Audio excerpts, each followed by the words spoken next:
E aí, pessoal, vamos começar mais um episódio do podcast Os Sócios. Quem fala aqui é Bruno Perini, host do podcast. Estou, como sempre, com minha esposa, host, e o belo host do podcast Os Sócios, Malu Perini, aqui do meu lado. Olá, pessoal. Sejam bem-vindos a mais um episódio dos Sócios. E qual é o tema de hoje, Bolulinha?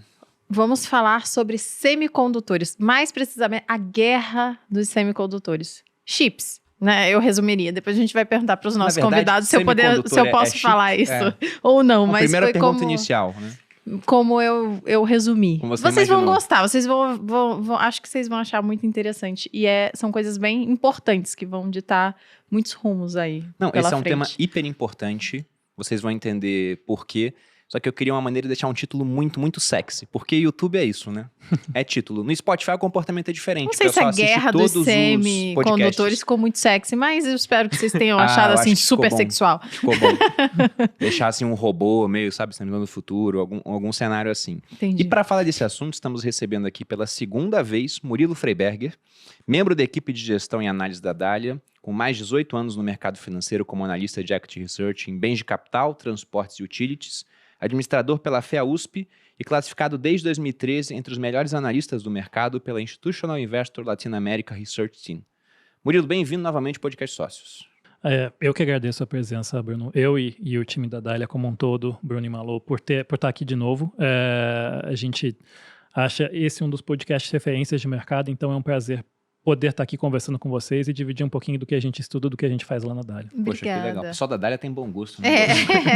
Eu gosto deles também. Estamos aqui com Maurício Fernandes, sócio e membro da equipe de gestão da Dália, com mais de 24 anos no mercado financeiro, atuando no setor de telecom, mídia e tecnologia, economista pela FEA-USP e classificado desde 2007 entre os melhores analistas do mercado pela Institutional Investor Latin America Research Team. Maurício, bem-vindo ao Podcast Sócios. Eu que agradeço, só reforço 100% das palavras do Murilo pelo convite, o prazer estar aqui com vocês. Obrigada. Bom, nós que agradecemos, é sempre uma honra receber cabeças tão inteligentes quanto a de vocês aqui. Eu sou um fã das cartas da Dália, não perco uma, acompanho todas sempre. Gosto muito daquela tese de vocês dos Estados Unidos, né, dos fatores institucional, a parte de tecnologia, que inclusive será abordada aqui, demografia. E para começar esse podcast, para quem não sabe o que são semicondutores, a Malu resumiu como chip. Seria um resumo correto? Eu posso falar Seria isso, né? Não sei. Uhum. Não, chip é uma abreviação de microchip, né? Semicondutor, ele é... Bom, como eu posso explicar isso de maneira simples? O semicondutor, ele é como se fosse o cérebro, a parte mais importante de todo dispositivo que você tem digital, né?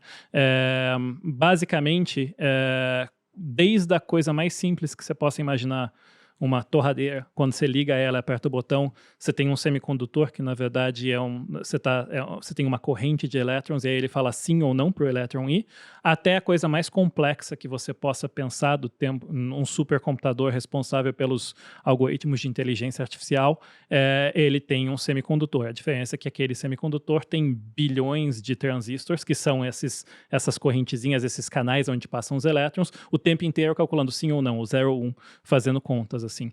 Então, basicamente, ele é como se fosse a alma ou o cérebro, para ser um pouco mais próximo à analogia, de todo o equipamento eletrônico. Então, ele é uma parte vital do mundo moderno, né? Desde que a gente começou a usar equipamentos eletrônicos, do rádio, TV, e principalmente com o advento da computação desde os anos 50, 60, o semicondutor ele passou a ser uma parte super importante e um dos setores mais importantes da economia global.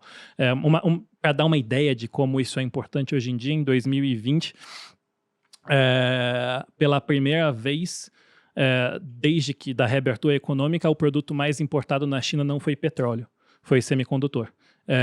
Então, ele é um dos 3 produtos das pautas de exportação dos Estados Unidos e ele é uma grande fonte tanto de atenção quanto tensão das grandes potências globais. Então, assim, eu sou um pouco bias porque como você estuda muito setor, você acaba gostando do assunto, assim, mas dá para falar que ele de alguma forma seria o petróleo do século XXI, ou seja, a grande matéria-prima para o desenvolvimento tecnológico do mundo, assim, para tudo que você possa imaginar, desde a coisa mais simples que você quer fazer até o algoritmo de inteligência artificial mais sofisticado que você tem, você vai precisar de semicondutor em diferentes degraus de complexidade e de tecnologia. Eu acho interessante isso, né? Até o nome semicondutores. Eu li um livro chamado Oportunidades Disfarçadas, onde eles falam sobre a invenção de alguns itens que usamos hoje, e eles falam da invenção do post-it lá. O cara queria inventar uma cola muito forte, e inventou uma cola super fraca. Ele falou, pra que serve essa porcaria? Mas tem muito uso, né? Você quer uma cola fraca para colar um papel, descolar quando você quiser. Então, se você pensa em materiais que conduzem sempre eletricidade, um metal, vai ter uso? Vai. Os que não conduzem borracha, vai ter uso? Vai. Agora, o meio do caminho é mais valioso ainda, porque pode conduzir ou não, dependendo do que você venha a fazer. Exatamente. Genial. É isso que esse é o silício. E por que isso é tão importante nos dias de hoje? E até uma outra pergunta, já relacionando com essa ideia de que semicondutores podem ser o petróleo do século XXI, que já falaram também que eram dados e agora você falou isso. Dá para tratar isso como uma commodity ou não? É muito diferente? Bom, vamos lá. O conceito de commodity é que cada um tem, assim, ele é divisível e o produto ele é padronizado, né? Assim, semicondutor não dá para tratar dessa maneira porque ele é muito tailor-made, ele é muito feito para uma aplicação específica e são milhares de tipos de semicondutores. Então, eu acho difícil de tratar ele como uma commodity no estrito senso da palavra commodity. Agora, o fato algumas commodities são vitais para você atingir outras... Você precisa de soja para alimentação, para nutrição animal, você precisa de petróleo para energia, para composto químico e tal. E o semicondutor, ele é a base da cadeia de tecnologia, né? Assim, aí você pode discutir, por exemplo, dados são a commodity do século XXI ou não, inteligência artificial vai ser o grande commodity ou o grande advento do século XXI. O semicondutor ele está um passo abaixo, né? Sem o semicondutor, você não tem processamento de dados, você não tem a computação de inteligência artificial. Então, assim, ele às vezes, como ele tem um papel secundário, ele é um pouco relegado. Quando você estuda a tecnologia, você estuda as grandes empresas, os grandes softwares, os grandes modelos de inteligência artificial. Mas se você não tiver uma placa de semicondutor por trás fazendo processamento de dados, nada disso acontece. Então, uma espécie de matéria-prima, talvez. Perfeito, eu acho que matéria-prima talvez seja uma definição melhor do que uma commodity. Talvez não diria confusão, mas a mistura dos termos com commodity seja nas diferentes categorias de semicondutores. Né? Os semicondutores para tarefas mais básicas são considerados mais simples, mais similares entre eles. Os mais sofisticados, não. Eles são, obviamente, com um nível de complexidade e diferenciação muito maior. Exato. Aí sim se mistura, se mescla a definição do termo de commodity nos mais básicos, mas não se aplica genericamente a todos os semicondutores. E do ponto de vista industrial, dá para falar que ele está na ponta contrária, porque ele provavelmente é o processo industrial mais complexo que o homem consegue fazer hoje, a fabricação de um semicondutor de ponta, né? Envolve você colocar num chip que é mais ou menos do tamanho da unha do seu dedão, 15 bilhões de transistores, que são esses fiozinhos passando onde se passa o elétron, tomando a decisão 0 e 1. E aí, para você fazer isso, né, assim, o espaço entre um transistor e outro nos semicondutores de ponta hoje é mais ou menos de 3 nanômetros, vai chegar a 2 daqui a 1 ano e pouquinho. O seu cabelo cresce 2 nanômetros por segundo, então em 2 segundos o seu cabelo já cresceu mais do que o espaço de um transistor com o outro. Certo. E aí, para você esculpir isso, 15 bilhões dessas coisas dentro de um negocinho tão pequeno, é uma máquina super complexa, né? Assim, a máquina hoje de EUV Extreme Ultraviolet da SML, que é a que você usa para fazer isso, que a TSMC usa lá em Taiwan para fazer isso, é uma máquina que você precisa de 4 747 para carregar, demora de 18 a 24 meses para você montar ela. Tem um grupo de 19 espelhos que é feito por uma empresa na Alemanha que você precisa passar o laser e cortar ele nesses espelhos para ele conseguir esculpir o semicondutor com tamanha precisão. Assim. Então, você começou a ter ideia de como você ia fazer isso, que né, já em 65... O Moore escreveu o artigo que falava da lei de Moore, que ele falava que o poder computacional ia dobrar mais ou menos a cada 18 meses, que a gente ia dobrar o número de semicondutores. E aí as pessoas, legal, né? E isso foi acontecendo, chegou nos anos 70 falando, isso está acontecendo, mas alguma hora para, porque vai ter muito semicondutor. Tamanho, né? Isso, tamanho, né? Assim, chega num ponto em que não tem mais como colocar. E aí lá nos anos 90, quando chegou-se num ponto que você falou assim, agora não dá mais para colocar, começaram a pensar em tecnologias, né? Primeiro porque, o feixe de luz tem cento e tantos nanômetros, então não dá para esculpir menos do que isso. Ah, não, desenvolvesse o laser. Então vamos quebrar o laser em vários. E aí foram desenvolvendo várias tecnologias e já nos anos 80 e 90 começaram a pensar quando ia chegar nesse desafio. E então, a máquina de hoje é uma tecnologia que foi desenvolvida por décadas em várias universidades e várias empresas do mundo inteiro, que é assim, extrema coordenação do livre mercado funcionando com bilhões e bilhões e bilhões de dólares de investimento por décadas e décadas e décadas para se chegar onde se chegou hoje. Assim. Então, é um processo industrial extremamente complexo e difícil, assim, tanto que são pouquíssimas empresas no planeta Terra que conseguem fazer parte desse processo. Quantas hoje? Vamos lá, assim, depende de cada cadeia. Do cara que imprime mesmo, que é imprimir a foundry, que a gente chama, que é a fundição, é o cara que faz o semicondutor, tem duas, há 20 anos atrás tinha mais ou menos umas 18, 20 que conseguiam fazer o que a gente chama de semicondutor de ponta.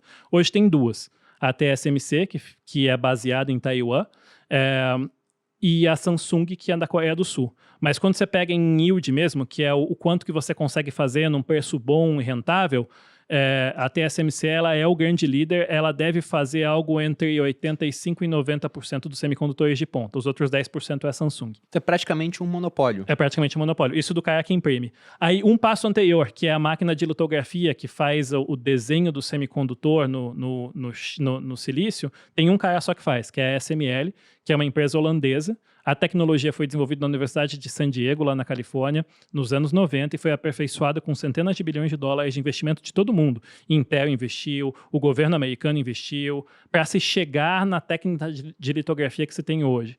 E aí você tem outras aí, design desse semicondutor de ponta.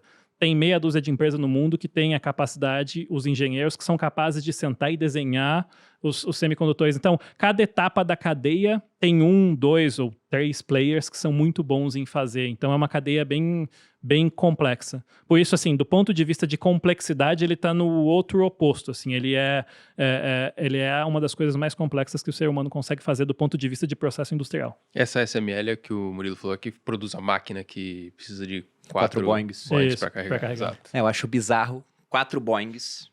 E aí você tem um negócio produzido para caber na cabeça do seu dedão. Não, com quantos bilhões de transistores? 15 bilhões. 15 bilhões. Isso comparado a Apollo 11, que você me deu esse dado outra vez, é quantas vezes mais? Você está falando de 100 mil vezes mais transistores. O poder de capacidade de processamento do seu celular é entre 150 e 300 mil vezes maior do que o da Apollo 11, que foi o foguete o módulo lunar da Apollo 11 que pousou na Lua em 69. Não, é bizarro o nível de evolução. E aí você citou a lei de Moore, que é do Gordon Moore, um dos criadores da Intel. Ele começou a observar a taxa de evolução e viu que o poder computacional, ou seja, o número de transistores em um chip, dobraria cada mais ou menos espaço entre 18 e 24 meses. Só que há um limite físico para isso, porque o negócio está ficando do tamanho de um átomo. E uma hora fica até menor do que isso, não sei, reduzido. Sei lá, porque os átomos variam de tamanho um para o outro. Mas é bizarro o nível que chegou realmente de avanço. Parece que tecnologia avançada, para mim, né, leigo nisso, é quase indistinguível de magia. Não, Porque você aperta um botão, acontece não sei aonde, e não tem fio, e o negócio é hiper pequeno, mas tem um poder gigante de computação. Então, nível de evolução bizarro. Você para pensar, vocês que trabalham com isso todos os dias, né, com mídia, com, assim, o que um iPhone hoje consegue fazer, o que você precisava de equipamentos há 15 anos atrás para fazer o que o iPhone faz hoje. Em termos de qualidade de filme, qualidade de foto, qualidade de áudio, o estoque que você tem ali de imagem, de áudio e tudo mais, o armazenamento E o armazenamento não está aqui, está na nuvem. Isso. E aí, se eu compro outro iPhone, eu passo a alma desse aqui pro outro e jogo o hardware fora. Porque agora o que importa é o software. E ainda liga. Isso é legal, né? O pessoal não usa mais essa função, mas ainda liga. A gente tem a função ainda. E aí, sobre essa questão da lei de Moore, porque eu tô me interessando cada vez mais por esse assunto, e muito mais por curiosidade até do que do ponto de vista de investimento, porque são poucas empresas e nós não somos os únicos olhando para isso falando, caramba, que legal esse setor, né? E todo mundo compra, o preço fica lá em cima. Até um outro ponto que eu quero discutir com vocês depois. Mas tem um cara que eu acompanho, que é um dos autores mais inteligentes que eu já li. O nome dele é Ray Kurzweil. Ele fala muito dessa questão de evolução de tecnologia. Eu tô lendo agora um livro que ele escreveu sobre essa evolução, mas ele escreveu em 98. Então, tô lendo 20 anos depois de escrito, ele falava sobre como seria a vida em 2009. E muita coisa bate com o que ele falava. Outros estão um pouco atrás, assim, em termos de evolução, mas ele colocava devido a cálculos da lei de Moore. Mas ele falava, olha, uma hora esse paradigma, ele terá que ser substituído. Porque ele fala que antes da lei de Moore, você tinha um paradigma de evolução da computação também. É que pouca gente estava medindo. Aí depois você teve uma fase de evolução, e ele diz que a evolução tecnológica é um processo em aceleração exponencial, mas dentro dela é uma outra exponencial, então ela está acelerando cada vez mais. E ele falava, eu não sei o que vai chegar nesse livro, mas alguma coisa vai chegar para substituir a lei de Moore. E aí veio toda essa questão, né, um chute na porta nesse ano da IA. Sim. E, poxa, o ChatGPT eu acho incrível o que ele faz. Por mais que cometa erros, até quando ele comete um erro, eu acho incrível. E ele aprende com os erros ele ele é melhor. E eu fui perguntar para ele outro dia, eu estou no processo de escrever um livro, e eu queria conferir uma data, que era quando o Charles de Gaulle mandou um navio francês para pegar ouro com os Estados Unidos, né? Eu coloquei lá, você sabe a data, lembra da crise do ouro, né? Foi do Charles de Gaulle, os americanos, ele falou, olha, foi em 72. Eu falei, não, foi em 72, porque eu fui no Laço Ouro, foi em 71, ou foi 68, 69, por aí. Eu falei, você tem certeza? Daí ele falou, não, eu tive um lapso de memória. Não, é? Ele falou, meus bancos... ele falou, eu falei, como assim um lapso de memória? Meu banco de dados não sei o que, ele foi me dar a data correta depois que eu perguntei se ele tinha certeza. Não, mas eu acho bizarro isso. Safado. Pois ele estava tentando te enrolar. Foi de propósito. Mas isso eu fiz há meses. Então agora ele já deve estar melhor. Vocês já não percebem a diferença? Sim. A gente quando começou isso e agora, Sim. como melhorou? E é muito rápido. E aí eu recebi um pesquisador aqui de IA e ele falou, olha, a lei de Moore para IA já ficou para trás, porque a lei de Moore está falando de hardware. E IA usa banco de dados, usa evoluções de algoritmo. Então as IAs estão dobrando de poder computacional a cada espaço de mais ou menos 3,8 meses. Eu falei, cara, onde é que isso vai parar? Eu fiz uma conta simples assim e falei, em 5 anos a gente criou o Deus. Não é um negócio... assim, a primeira vez que eu comecei a estudar tecnologia, se discutia se a gente ia chegar numa coisa que chama AGI, né, que é General Artificial Intelligence, que é uma inteligência artificial geral, consciência quase como se fosse humana ou humana, né? E aí se tinha discussão se ia chegar ou não. Se fosse chegar, ia ser alguma coisa em 2050, 70, 2000, aonde se você ia poder chegar nisso. Hoje, depois, principalmente do advento, é uma evolução, né, que aconteceu de 2017 com o modelo de Transformers do Google, e aí depois em 2018 com a OpenAI. Com o GPT-4 onde está hoje, tem discussão se você poderia classificar o GPT-4 como alguma forma de AGI, né, de inteligência artificial geral ou não. E tem, assim, o próprio Sam Altman, que é um dos fundadores e criadores do modelo na OpenAI, que é a dona do GPT-3 e GPT-4, fala que provavelmente até o final dessa década você já vai ter alguma coisa muito parecida com inteligência artificial geral. Então, assim, é muito rápido o que está acontecendo. Eu perguntei pro ChatGPT-4 se ele se considerava uma IA geral. Ele é modesto, ele falou que não. É engraçado. Mas você consegue contra-argumentar com ele o que é consciência, o que não é, enfim, e ele vai mudando de opinião e vai ajustando como se fosse um ser humano mesmo, o que é muito maluco. Mas indo para a sua pergunta de lei de Moore, mais curioso é que você estava falando de um livro que você leu dos anos 90, de um artigo que projetava o que ia acontecer. O Gordon Moore escreveu isso em 65, quando ele tinha saído da Fairchild, fundado a Intel, e ele estava falando, eu acho que até 72, 75 isso vai valer, da capacidade computacional dobrar a cada 18 meses. A gente está em 2023 discutindo se está valendo ou não, né? O que é muito louco. Mas o fato é assim, a resposta prática é o seguinte, a lei que ele inventou não é uma lei física, como a lei da gravidade, né? É uma constatação que, pela evolução tecnológica, a gente conseguia mais ou menos dobrar o número de transistores dentro de um semicondutor a cada 18 meses. Como o número de transistores dentro de um semicondutor é uma proxy para a capacidade, é uma demonstração, é um número que a gente usa, né, para calcular a capacidade de processamento do semicondutor, a conclusão é o nosso poder computacional dobra a cada 18 meses. Duas coisas. Primeiro, ainda estamos avançando no número de número de transistores que vai de dentro de um semicondutor. Existe um problema físico mesmo. Há vários que já foram superados e existem ainda mais. Hoje, num semicondutor que é de 3 nanômetros, que são os mais avançados, são mais ou menos algo entre 5 e 7 átomos que você tem de espaço entre um semicondutor e outro. Você está chegando quase no limite em que o elétron ele vai pular de um para o outro, que daí dá errado, né? O semicondutor ele começa a perder eficiência e não conseguir computacionar. Então, Só que a grande questão é se foi desenvolvendo tecnologias desde antes ele era flat, hoje ele é um negócio 3D funcionando, até a arquitetura do semicondutor. E aí tem outros lados de como é feito o design desse semicondutor e como são os programas que rodam nesse semicondutor, que eles continuam aumentando a capacidade de poder computacional sem necessariamente aumentar o número de transistores na mesma intensidade. Então, quando você pega a NVIDIA, que hoje é um dos principais fabricantes de semicondutores do mundo, talvez para inteligência artificial, que é o que a gente estava falando aqui, ele é o mais importante e é o que tem o melhor semicondutor para modelos de inteligência artificial.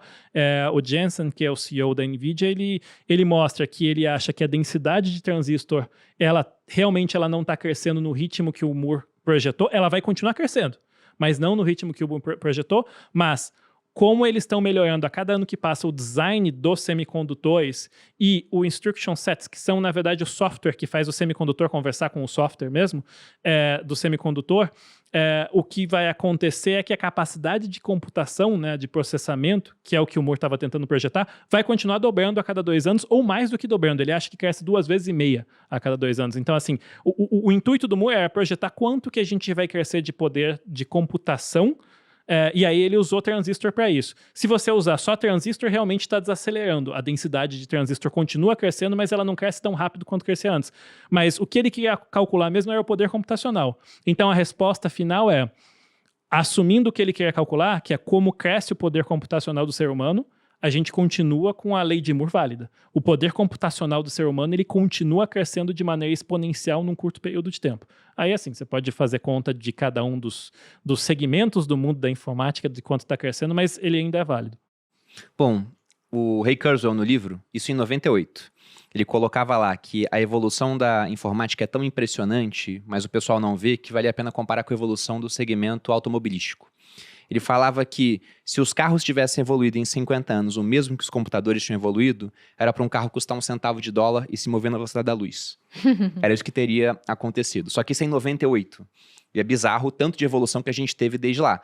Em 99, eu tenho lembranças muito nítidas da minha mãe chegando em casa para abrir o e-mail dela naquele computador caixotão, né? Super animada para ver se alguém tinha falado com ela. O e-mail em 99. E olha como é que é o mundo hoje. Mas por que essa parte de semicondutores, do ponto de vista geopolítico, é tão importante? Já adiantando aqui, você falou da TSMC, fica em Taiwan. E aí já vem aquela questão de, poxa, Xi Jinping já falou que um dos planos dele, abertamente ele fala que ele quer... anexar. Na verdade não é nem anexar, porque sempre foi da China, na visão dele, entendeu? Mas ele quer reunificar essa China que está separada. Sendo que a principal indústria, que é quase um monopólio nessa parte de semicondutores, fica lá. Mas por que os países estão tão de olho nisso? Porque para o leigo pode estar lá vendo vídeo no YouTube, no TikTok. Qual a importância do semicondutor? Vamos lá. Tecnologia, ela anda de mão dada com evolução, soberania dos países, né? Então, assim, a dominação... Por exemplo, o europeu, ele chegou no continente americano, ele tinha um edge tecnológico. Ele dominava pólvora, dominava arma. Então, mesmo em número muito menor do que os locais, ele conseguia dominar a população porque ele tinha uma tecnologia muito mais avançada do que os outros, né? E isso não mudou com o tempo, assim, né?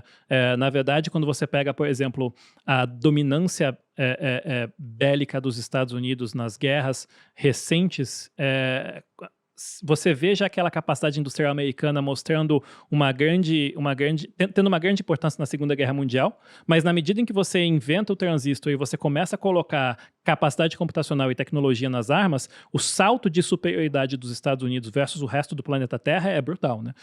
Hoje em dia, eles conseguem, nos Estados Unidos, calcular aonde o míssil vai cair exatamente com uma precisão de centímetros no outro lado do mundo, e aquele míssil sozinho faz a conta de correção de alvo, ajuste para fazer o que tem que fazer, né? Então, no final do dia, a gente gosta de pensar em semicondutores no iPhone, no computador e tal, mas do ponto de vista estratégico para as nações, o avião supersônico norte-americano mais poderoso, o míssil teleguiado de alta distância da China, todos esses equipamentos usam semicondutores de ponta. Então, a soberania de um país e a segurança de um país depende de quão avançado é o semicondutor que ele tem disponibilidade para usar nos equipamentos dele. E aí agora você começa a imaginar, né? Se os Estados Unidos, por exemplo, vamos assumir um mundo onde é livre mercado full e não existe preocupação com segurança. E num mundo onde o livre mercado é full e não existe preocupação com segurança, existe um cara no mundo, que é a TSMC em Taiwan, que é o melhor impressor de chips do mundo. Então vamos deixar esse cara produzir. É o menor custo, melhor impressor, melhor tecnologia. E você precisa daquele chip para o exército norte-americano. De repente aquela ilha se torna da China. E aí todo o aparato de defesa dos Estados Unidos precisa de peças que estão na mão da China. Assim, do ponto de vista de segurança e do ponto de vista de integridade da nação, é um risco tremendo. Então, o que está acontecendo hoje, o que a gente vê em todas as medidas recentes de restrição, de vendas de equipamento e tudo mais, são os países tentando ter certeza de que eles continuam seguros e soberanos versus as outras nações, né? Assim, do ponto de vista tecnológico e do ponto de vista de intellectual property, né, de propriedade intelectual mesmo, os Estados Unidos ele ainda detém a dominância da cadeia de semicondutor do planeta Terra.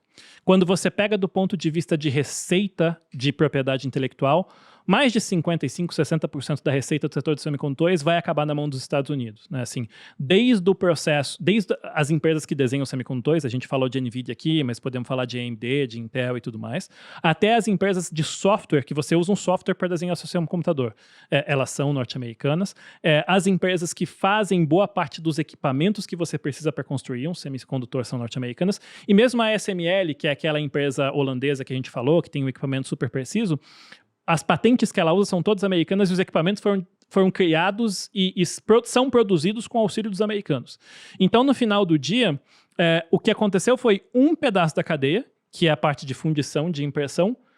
Um cara lá em Taiwan ficou muito bom nisso e acabou trazendo todo o market share do mundo para ele. E é o que os Estados Unidos estão tentando fazer, opa, vamos tentar trazer de volta para cá ou para algum aliado ocidental esse pedaço da cadeia. Porque se a gente não conseguir imprimir o chip, não adianta a gente saber desenhar, fazer tudo e tudo mais e não ter a impressão dele, né?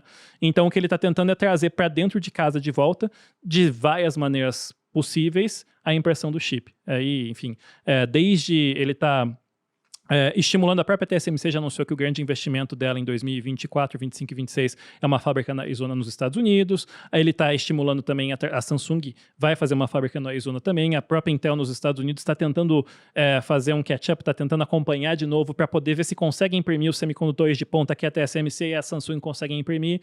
Então, assim, se tudo der certo no plano deles, daqui uns 5, 8 anos... Taiwan, em vez de ter 90% do market share de semicondutor de ponta, vai ter uns 65, 60, e aí você vai ter mais em Estados Unidos, Coreia do Sul e alguma coisa em Japão. 5, 8 anos a previsão deles. Se nada der errado. Isso depende de execução, depende de um monte de coisa, porque cada passo que você dá nessa tecnologia tem bastante incerteza envolvida. Mas é por aí. Até porque você está na vanguarda da ciência, né? Então... Não, imagino. Mas a minha pergunta dos 5 a 8 anos é porque se a gente olha movimentações da China... Sim. Eu fico pensando no seguinte, a Segunda Guerra Mundial começou em 39. Em 35, tinha um pessoal olhando e pensando, cara, vamos ter problemas. Mas a maior parte das pessoas desconsiderava isso, falava, não, deixa lá o Hitler militarizar novamente a Alemanha, não vai ter problema não, bota o cara na capa da Times, na personalidade do ano, vai dar nada. Só que a gente olha hoje, por exemplo, os Estados Unidos eles são autossuficientes em comida e energia. A China não. E aí depende muito do comércio passando por aquele estreito de Malaca. Só que a China agora fez um acordo com o Brasil, por exemplo, para pagar pelas nossas exportações em yuan. Então nós exportamos muita comida. Ela fez o mesmo acordo com a Arábia Saudita, com o Irã, com a Rússia, que são grandes exportadores de petróleo. E a China é um grande importador de petróleo. E se você pega, a China também está comprando mais ouro. Principalmente depois que os Estados Unidos foram lá e confiscaram os dólares russos, depois que os russos invadiram a Ucrânia. Estão vendendo títulos públicos americanos. E quando eu olhei isso, eu falei, cara, estão vendendo prejuízo, provavelmente, porque compraram durante anos com juros baixos, os juros subiu, na marcação mercado estão perdendo e estão desovando. A China está se preparando para uma guerra contra os Estados Unidos, talvez para pegar Não contra eles, né? Mas é que eles sabem que, poxa, se colocarmos o pé em Taiwan... E Taiwan, gente, abram um Atlas na casa de vocês. Atlas não, né? Que antigo, né? Abram o Google Maps na casa de vocês e vejam onde está Taiwan em relação à China. Tá na frechinha, assim. É muito próximo. Não é assim, não, tá lá no meio do mar do sul da China. Não tem nada disso. Tá na costa ali, realmente, da China. Vocês acham que ele tá pensando, o Xi Jinping, junto com o Partido Comunista Chinês, de falar, olha, daqui a 2 anos a gente tá botando o pé em Taiwan? Não 2 anos, mas eu digo, no horizonte muito próximo? Essa é uma pergunta muito difícil de responder, mas o fato passa pela cabeça deles, né? Assim, como vai ser feito, a gente não sabe, mas esse é o objetivo de longo prazo dele, de unificar a China de novo. E ele também assiste o que está acontecendo do outro lado, né? Assim, uma coisa que é importante de falar, até voltando para a indústria de semicondutores, por exemplo, se hoje a China, chega em Taiwan e fala assim, agora Taiwan é minha, tá? Não é, vamos dizer que isso aconteceu. E o chinês chega na fábrica da TSMC, ele não consegue produzir semicondutor. Não é você ligar o botãozinho da máquina lá e sair imprimindo. Você tem meia dúzia de engenheiros no planeta Terra que tem capacidade técnica de operar aquela máquina. Para que aquela máquina funcione, você tem que ter suporte incondicional da SML, que está lá na Holanda mandando suporte. Você tem um chip específico de silício que funciona para aquela máquina que tem 99,18 noves depois da casa da vírgula de pureza para poder imprimir esse tipo de semicondutor, que tem 2 empresas nos Estados Unidos que conseguem produzir isso. Então, assim, não é que você apertou o botão e sai fazendo semicondutor de ponta. O chinês não tem a cadeia inteira, né? Assim, o chinês ele não consegue chegar em Taiwan e conseguir produzir esse semicondutor. Ele está investindo, ele está tentando fazer, mas é muito mais fácil para os Estados Unidos, que domina quase todo o restante da cadeia, construir capacidade produtiva ou nele, ou apoiar outros países do Ocidente, como Coreia do Sul e Japão, para fazer esse pedaço de impressão, do que a China ter todo o restante da cadeia dentro de casa. Então a própria China sabe, e assim, e eles são bem espertos, que ele não consegue entrar em Taiwan e começar a fazer o semicondutor. Inclusive, o Morris Chang, que é o fundador, criador do conceito da TSMC e um dos principais acionistas até hoje, é um senhorzinho dos seus 90 anos de idade, ele fala que eles construíram em Taiwan o que ele chama de Silicon Shield, que é o escudo de silicone, que é o escudo de silício, né? Que é a matéria-prima dos semicondutores. Porque é tão importante o que ele faz e é tão difícil que ninguém consegue replicar direito, que a China tem medo de entrar em Taiwan com violência, porque senão ela não tem semicondutor, e os Estados Unidos têm medo de que a China entre, então ele protege Taiwan também. Então ele criou meio que um escudo baseado na capacidade que ele tem de fazer semicondutor. E mesmo cedendo às pressões geopolíticas de fazer fabricar nos Estados Unidos, no Japão e diversificar, a TSMC mantém o principal laboratório de pesquisa e dos semicondutores mais avançados dentro de Taiwan por uma decisão deles mesmo. É quase uma decisão de defesa de Taiwan. Ela está protegida enquanto ninguém mais no mundo conseguir fazer igual ele faz aquilo lá. Então, no final do dia, eu acho que dá para você ver por várias medidas. Desde os Estados Unidos, ele proibiu que as empresas americanas de ponta de semicondutores vendessem equipamentos por chineses, não só o semicondutor de ponta. Não pode vender o equipamento que faz semicondutor de ponta, e qualquer americano que trabalha em empresa chinesa tentando desenvolver semicondutor de ponta perde o passaporte. Ele proibiu que a mão de obra americana, que é a melhor do planeta, trabalhe nisso para eles. Né? Então, quando a China olha isso, ela fala, bom, vamos tentar desenvolver in-house. E eles estão tomando várias medidas para preparar a China para o mundo onde ela não consegue contar mais com o Ocidente em termos de tecnologia. Então você tem no tabuleiro, nos 2 lados, todo mundo se preparando. Mas é um negócio super complexo, não é trivial. E eu acho que todo mundo sabe da dependência dos 2 lados da indústria de semicondutor de ponta. Então isso acaba protegendo a gente, quando a gente fala humanidade, de um conflito bélico entre as 2 maiores potências do planeta, por conta disso. Mas é um equilíbrio muito delicado, né? Eu acho que a palavra tabuleiro que o Murilo usou bem é própria, porque cada um mexe as peças que consegue. Como você comentou, Bruno, a China é dependente de petróleo, de comida e semicondutores, né? Então, o que eu faço com semicondutores? Como o Murilo comentou, não tenho o que fazer. Então, eu tenho o que fazer, mas isso vai demorar muito tempo, vai demorar, assim, não dá. Então, faço acordo com o Brasil para tentar importar comida, faço acordo com países produtores de petróleo naquilo que eu consigo me proteger. cada ato tem sua consequência, né? Então, invadir Taiwan simplesmente por invadir, qual é a consequência disso, o que eu ganho com isso, né? Então, acho que tudo isso faz parte do tabuleiro, mas no final das contas, os movimentos não parecem são simples assim, né? Então, a complexidade desses movimentos são muito maiores. Por isso que é muito difícil imaginar se isso vai acontecer ou não. É uma complexidade imensa, mas não nos parece ser o caso num curto espaço de tempo. Mas vendo pelo cenário, pelo visto, os Estados Unidos está na frente. Não, hoje eles estão na frente. Não dá para a China falar, essa bola é minha, ninguém vai mais jogar, porque os Estados Unidos segue jogando, no caso. É que a China, a meu ver, ela tem uma vantagem, pelo menos, né? E aí eu queria saber a opinião de vocês. Novamente, citando esse livro do Ray Kurzweil que eu tô lendo, lá ele fala o seguinte, ele começa falando sobre a evolução da vida no planeta Terra. Porque ele fala que é um processo que veio se acelerando. Bilhões de anos sem vida no universo, aí formou a Terra, aí ficou um tempão sem vida e de repente vem organismos unicelulares. Aí demora bilhões de anos para virar pluricelular. Aí daqui a pouco vai e vira peixe. Daí anfíbio. Aí milhares de anos répteis, outros milhares mamíferos. Aí vem o ser humano e o ser humano começa a fazer tudo evoluir de uma maneira drástica até que ele vai e cria uma inteligência artificial. Que não chegou no ponto ainda de falar, nossa, isso aqui é quase humano, né? Porque o ChatGPT é surpreendente, mas antes dele tem o Deep Blue, muito bom em jogar xadrez, ganhou do Kasparov. Sim, mas você não sabe a diferença entre um gato e um cão. Sim. E uma criança de 2 anos saberia. Mas agora tá chegando num nível realmente exponencial. Então não tenho dúvida que daqui a alguns anos a gente vai olhar para uma IA e falar, cara, isso aqui é mais inteligente do que a humanidade inteira somada. E essa vai ser a arma suprema de guerra.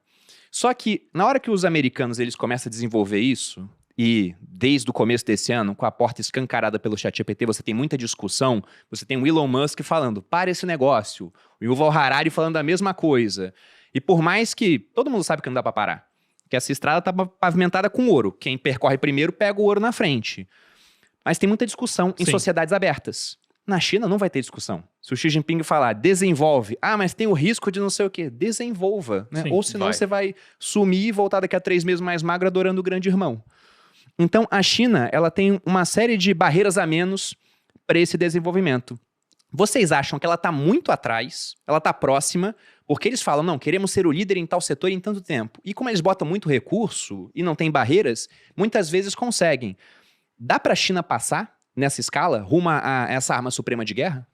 Quantas horas a gente tem aqui de podcast para falar? Essa pergunta ultra complexa e muito legal, do ponto de vista intelectual de se responder. Vamos lá. Sim, a China não tem ela não passa pelo que uma democracia funcional do Ocidente passa, que é a discussão social do que é perigoso ou não, né? Mas como você mesmo falou, a gente também tem que, e existem vozes aqui no Ocidente falando isso, a gente não pode ser ingênuo, né? Vamos fazer um paralelo com o desenvolvimento da tecnologia para a bomba nuclear, né? No meio daquele processo, as pessoas entenderam do quão poderosa e quão negativo aquilo podia ser. Ao mesmo tempo, aquela tecnologia podia gerar energia limpa, aquela tecnologia podia ser super boa para a medicina, mas ela tinha esse lado negativo, né? Aí existe uma discussão, mas e se a gente então resolve parar pelo medo e o pessoal do lado de lá, a Alemanha nazista ou União Soviética, desenvolve antes da gente? A gente fica na mão dos caras. Então a decisão foi vamos tentar desenvolver antes do que eles, para que a gente consiga contrapor o poder que eles eventualmente venham a ter se eles desenvolverem também. A gente equilibra isso. E no final do dia, assim, a gente teve implicações históricas muito terríveis de desenvolvimento de armas nucleares, mas o fato foi um dos fatores predominantes por final da Segunda Guerra Mundial.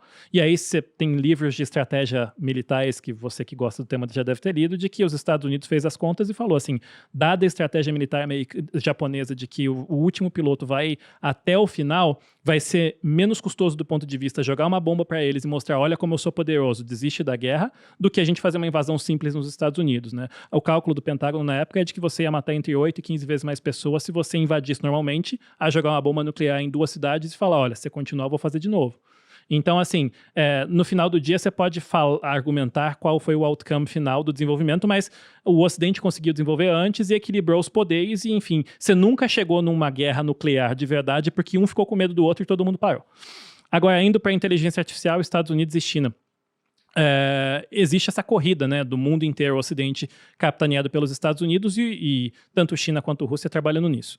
É muito difícil você precisar quem está na frente, mas a gente esteve lá recentemente, há uns 2 ou 3 meses, a gente foi para uma feira de tecnologia em Hong Kong e conseguiu conversar com o pessoal da Baidu, Alibaba, o pessoal das empresas de tecnologias de ponta lá, qual é a visão deles sobre isso, que aí você pega um pouco menos de viés, né? A visão deles é que os Estados Unidos estão entre 18 e 24 meses na frente da China em termos de sofisticação dos modelos fundamentais, que a gente chama hoje de LLMs, que são os Large Language Models, que é a base aonde você roda os aplicativos, né? O ChatGPT é um aplicativo rodando em cima de um modelo de inteligência artificial.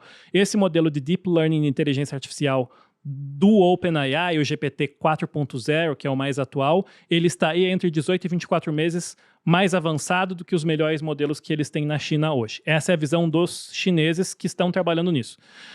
Tem alguns outros jeitos que a gente tenta fazer conta lá na Dália, porque essa é uma pergunta de $1 milhão também, né? Aonde a nova tecnologia vai surgir? 2 contas que a gente fez foi...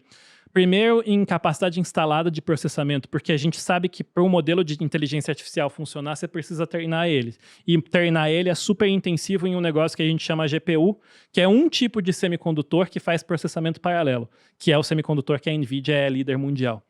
Quando a gente olha para o estoque, para o que já foi vendido de GPU de ponta pela NVIDIA, a gente conversou com eles numa reunião nos Estados Unidos, eles estimam que mais ou menos entre 70% e 75% está na América do Norte ou na mão de empresas norte-americanas.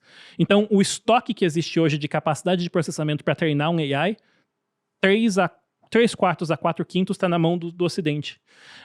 E o segundo o último parâmetro que a gente consegue ver é o investimento anual em capacidade de processamento.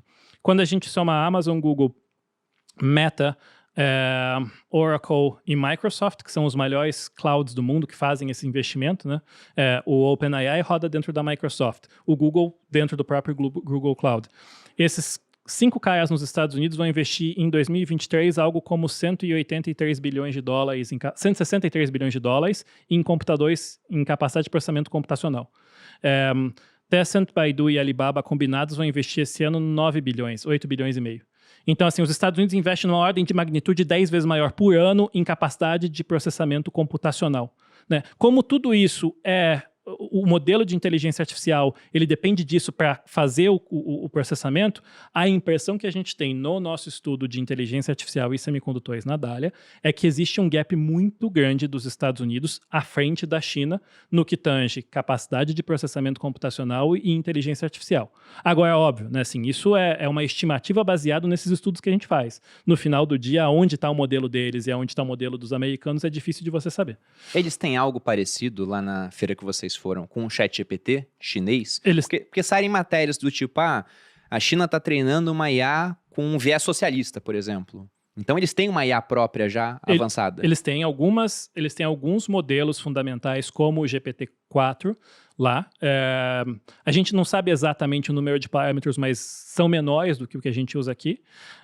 O que você não tem lá, né, que você pode contra-argumentar aqui no Ocidente você tem todo um arcabouço institucional de o que você pode pegar de dados do Bruno e da Malu para usar, né? Assim, o que é legal, o que não é, o que é patenteável ou não, o que é direito autoral ou não, o que esse modelo pode fazer ou não.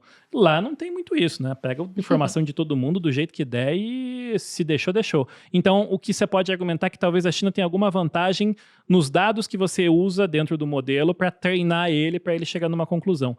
Agora, o fato é, assim, o poder de processamento e a capacidade de investimento anual norte-americana nisso não é um pouco maior, é ordens de magnitude maior, assim. Então, parece que os modelos ocidentais estão mais avançados nisso. Mas a China tem, sim, as empresas de tecnologia. De todas as empresas de tecnologia, a que pareceu para a gente com um modelo mais avançado e com maior investimento é a Baidu, das 3 grandes chinesas, assim. A gente sabe também que tem universidades chinesas com bons modelos teóricos, mas o treinamento desse modelo depende de muito investimento. Treinar o GPT-4, só o equipamento para treinar ele, custa centenas de milhões de dólares. É por isso que a OpenAI fez a parceria com a Microsoft, né? Porque ela precisava de alguém que tem $1 trilhão de market cap para poder fazer o treinamento disso, de equipamento mesmo. Então, eles podem ter mentes geniais escrevendo os melhores modelos, mas treinar eles... e aí, assim, só para dar uma ideiazinha, assim, treinar é mais ou menos você ensinar o modelo mesmo o que é uma criança ali, o que é um cachorro, o que é um gato. Isso é treinar, né? E aí depois você tem a parte de inferência, né? Daí você mostrar para o modelo, ele vai falar assim, isso aqui é um cachorro, isso aqui é um gato. Ele gerar o resultado é a parte de inferência. Essa parte que é o que quando a gente está interagindo com o ChatGPT, você está inferindo com ele, você está gerando resultado com ele. Antes dele chegar para a gente aqui, o pessoal da OpenAI colocou bilhões de parâmetros lá dentro, e informações, e ele foi treinado a identificar, fazer sequências de palavras, e toda vez que ele chega numa conclusão, você precisa de um feedback, falando, tá certo, tá errado, ele volta, retreina. Então, assim, o processo de treinamento é muito intensivo computacionalmente falando. Então, é difícil que o modelo lá, por mais que ele seja super bem feito, esteja na frente ou igual os que a gente tem no Ocidente. E o que vocês viram nessa feira em outras tecnologias que fala assim, cara, isso aqui vai mudar a maneira como o mundo funciona? Vixe. Muita coisa? Sim, o mais interessante. Puta, tem muita coisa interessante. É muito, assim, do lado bom e do lado ruim. Que dá pra gente discutir também o risco de tudo isso que a gente tá falando aqui também, né? Do lado bom, assim... Desenvolvimento de remédio demora décadas para você fazer, né? Você tinha uma hipótese do que poderia funcionar contra determinada bactéria ou contra determinado vírus. Ou uma hipótese de como poderia ser uma molécula que ia ajudar o ser humano a curar o câncer. Hoje, com um modelo sofisticado, fundamental desses, com bilhões de parâmetros, se ele for treinado, os parâmetros forem treinados para isso, para reconhecer moléculas e treinar diferentes moléculas e ver como aquela molécula ia reagir no corpo humano e como ia atacar aquela determinada doença, se ele for treinado para isso, ele consegue fazer em dias o que a gente demorava décadas para você chegar num remédio. Então, assim, em healthcare, por exemplo, né, em saúde, vai ser já é algo que está mudando muita coisa e vai ser muito rápido. A gente vai chegar à cura e tratamento de muita doença que a gente não conseguiria chegar sem inteligência artificial e sem esses modelos. Fora, nesse exemplo da saúde, monitoramento, né? Quando Sim. você detecta doenças através de inteligência artificial que, na percepção de médicos, na percepção da experiência de médicos, demoraria muito mais ou não seria perceptível, né? Então você consegue detectar hoje muito antes, por exames mais sofisticados ou com uso de inteligência artificial, portanto com uma chance de cura muito maior, né? Uhum. Uns dados interessantes, por exemplo, o GPT-3, que é o modelo de 2020 da OpenAI, ele conseguia passar no teste da OAB, na bar americana, né? Mas ele passava no quartil, no oitavo decil, né? Então, assim, de cada 100 que prestasse o teste e passassem, ele estava ali no 80. Ele passava, mas com aquela notinha meio... o GPT-4 de 2000 que lançou em março agora, de 2023, ele passa no primeiro decil, no teste da bar. E aí, o próprio Sam Altman comenta, assim, a gente trabalha com várias empresas e universidades com isso, e hoje o GPT-4 ele é melhor do que o ser humano em 99% dos testes de imagem para detecção de uma doença. Então, você leva no médico lá e mostra um determinado exame que o médico podia não ver, ou podia meio que falar, não, provavelmente não é nada, ele consegue identificar que doença é essa. Então, tem bastante coisa vindo em várias áreas, que são super interessantes. Tem coisa super scare também. Quando você começa a estudar isso, tem um paper interessante que foi feito numa universidade americana, onde um pesquisador ele foi convidado a fazer uma apresentação sobre os problemas, né, os riscos de inteligência artificial, e aí antes de ir para casa ele foi lá no algoritmo e falou assim, ele inverteu uma linha de código falando, não é para achar a molécula para curar isso, é para achar a molécula que seja mais danoso ao ser humano. E no dia seguinte ele chegou, tinham 40 mil sugestões de moléculas que poderiam ser armas químicas e atacar o corpo humano. Assim, para dar uma ideia de como isso bem pode tranquilo. ser perigoso. Ou eles estão treinando o algoritmo para poder ser o piloto de um avião da Força Aérea Norte-Americana. Há 3 ou 4 anos atrás, ele malemar sabia operar um caça diferente. Hoje, esse algoritmo, ele ganha de um tenente com 30 anos de experiência em combate em dogfight de caça em 100% das vezes. Então, assim, tem um lado... Tem o risco também, né? Toda tecnologia humana, desde que a gente dominou o fogo, tem esse... pode ter muito potencial por bem, mas pode ter muito potencial destrutivo. Então, a mesma coisa funciona em inteligência artificial e semicondutores. Tem um livro que eu li pelo motivo errado. Eu estava no aeroporto, queria ler alguma coisa, eu vi lá um título que era super inteligência, tinha uma coruja na capa, assim. E eu gosto de colecionar moedas antigas, a coruja era um símbolo de moeda ateniense lá de trás. Eu falei, nossa, que capa bonita. Aí li um pouco do prefácio, comprei, porque tinha uns comentários do Bill Gates atrás, tudo. E aí, quando eu fui ler o livro, era totalmente diferente do que eu imaginava. Porque eu pensei, esse livro vai me ensinar a estudar melhor, a criar a minha superinteligência. E não, o livro ele falava sobre a criação de uma superinteligência não humana. Com comentários, inclusive, do Ray Kurzweil. E era de um filósofo sueco, chamado Nick Bostrom.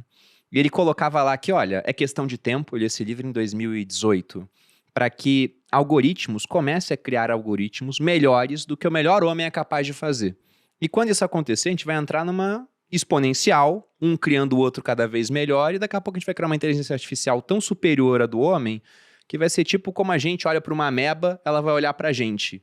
Né? Então ele fala, o risco que nós temos aqui é desse negócio ter vontade própria, de adquirir consciência. Aí vem toda uma discussão sobre consciência gigantesca, mas que tinha uma ideia muito interessante. Será que consciência não é apenas uma máquina pensando sobre si mesma, uma função recursiva para entender o papel dela no mundo? E lá ele colocava maneiras de que o mundo poderia se valer para se proteger de algo assim. E aí começa uma viagem que volta lá para a Grécia Antiga, mito da caverna, e sobre realidades diferentes, né? Porque no final ele fala, olha, uma das formas da gente se proteger disso é colocando a IA em um mundo virtual sem contato com o mundo real, e como ela é muito inteligente, cercado de camadas de outros mundos virtuais. E depois ele entra naquela discussão, poxa, mas será que alguém já não fez isso antes? Será que a gente não tá dentro de uma espiral? E uma simulação?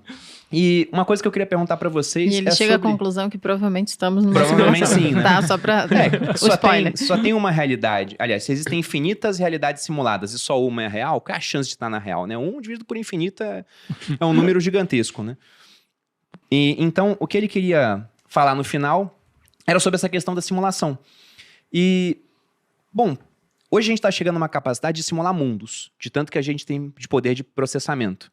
Inclusive naquela discussão de computador quântico, né? Tem todas as respostas, de repente você olha, ele seleciona a resposta certa, a questão do observador, porque se você tem uma partícula, ela pode ter infinitos caminhos. Aí quando você tem um observador olhando para aquilo, ela adota um caminho.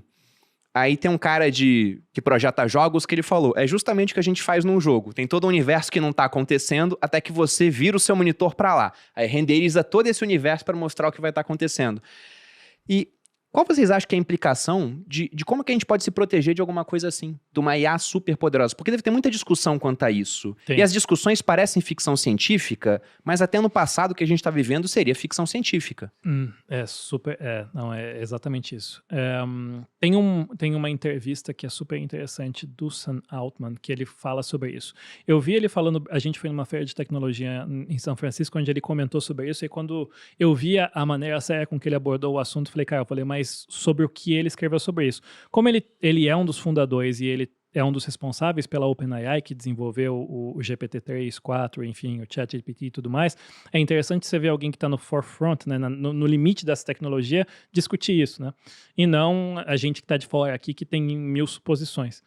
E ele fala uma coisa que é muito curiosa. Ele fala que quem não tem medo de que isso acontece, de que isso pode acontecer, ainda não conhece direito a tecnologia. Você tem que ter medo de que isso pode acontecer. E ele falou, uma das coisas mais importantes para quem está desenvolvendo isso é se questionar e ter medo do que pode acontecer com o desenvolvimento de inteligência artificial. Tanto do lado de inteligência artificial ser usada de um lado negativo, né, para desenvolvimento de arma ou controle da população, um estado absolutista, quanto por ela chegar no nível de consciência e de capacidade em que ela julgue que ela é muito superior ao ser humano e que ela não precisa do ser humano. Então, assim, a gente está gastando, tem energia aqui, eu estou controlando o grid de energia de um país. Entre o meu processamento, porque eu sei de tudo, e aquele hospital onde estão fazendo cirurgia, vamos desligar a energia do hospital e vamos mandar para mim. E a inteligência artificial chegar nesse nível de... Então, assim, existe uma discussão enorme do que pode ser feito para evitar isso no futuro.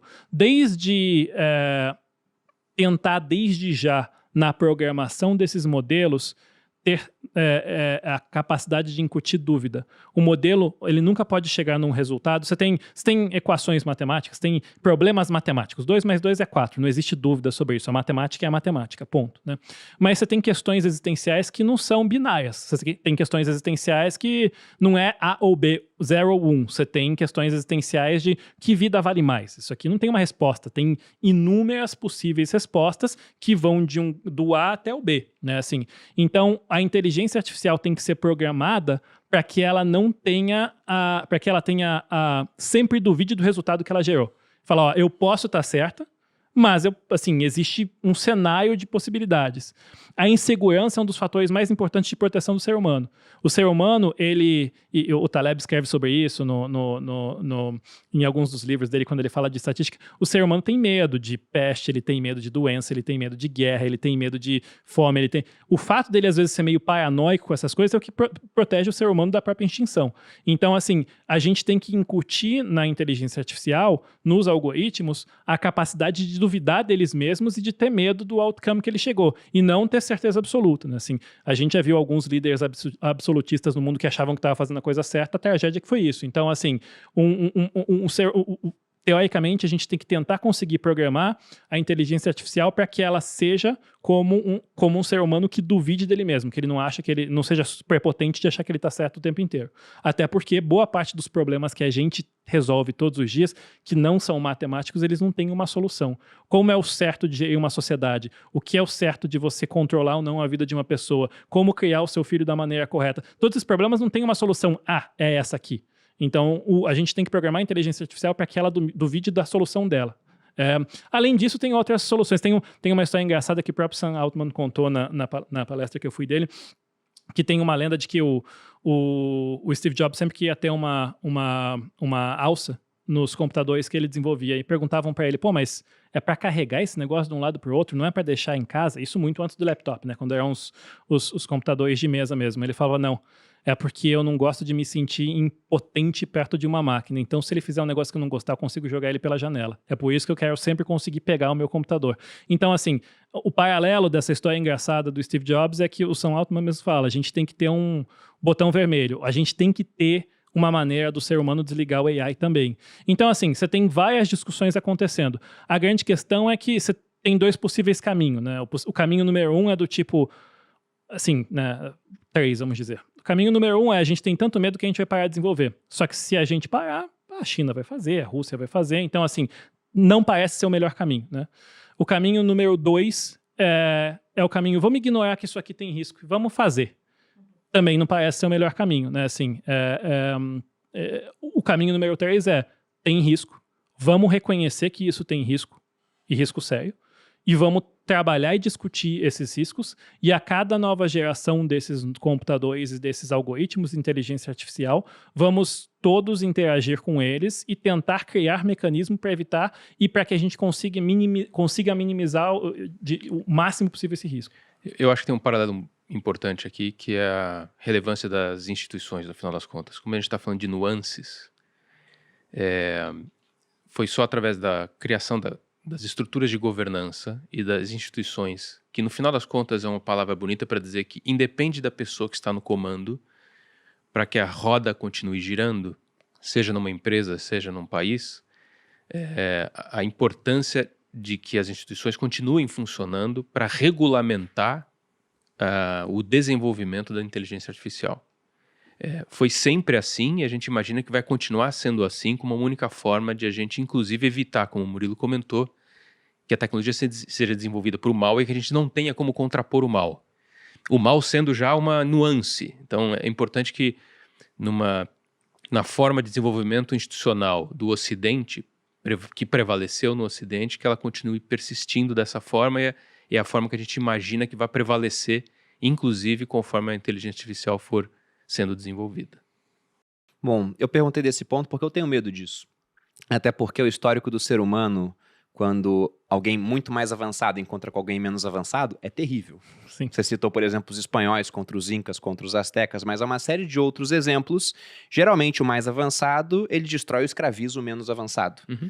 E isso aconteceu de ser humano para ser humano. Sim. Se a gente pensa em escravidão, é um fenômeno muito recente ela não existir. Sim. Porque se volta no tempo, era grego escravizando o persa, que escravizado pelo persa de novo, um com o outro, e os romanos escravizaram meio mundo.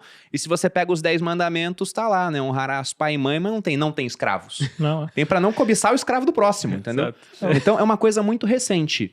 E eu vi aquela série Unabomber há pouco tempo, e eu fui olhar o que era o manifesto que ele escreveu. Porque não fala, o cara é hiper inteligente, né? Era meio lunático, mas era hiper inteligente. Ele falava sobre uma sociedade oprimida por tecnologia. E ele dizia, olha, com tecnologia, geralmente você tem aquele que tem mais acesso, ele vira o dominante. E a gente está entrando numa era onde, o Elon Musk quer implantar um chip no cérebro das pessoas, e aí você tem muita coisa boa, porque isso pode ser usado para quem perdeu o movimento das pernas, por exemplo. Só que a história de toda droga, entre aspas, toda substância que ela vem para repor uma deficiência, é que depois o pessoal olha aquilo e fala, caramba, eu dei testosterona para o cara que estava com câncer terminal, ele ganhou peso. Será que eu não posso tomar isso sendo saudável para virar um monstrão? Então o cara começa a usar esse recurso para melhorar ele mesmo.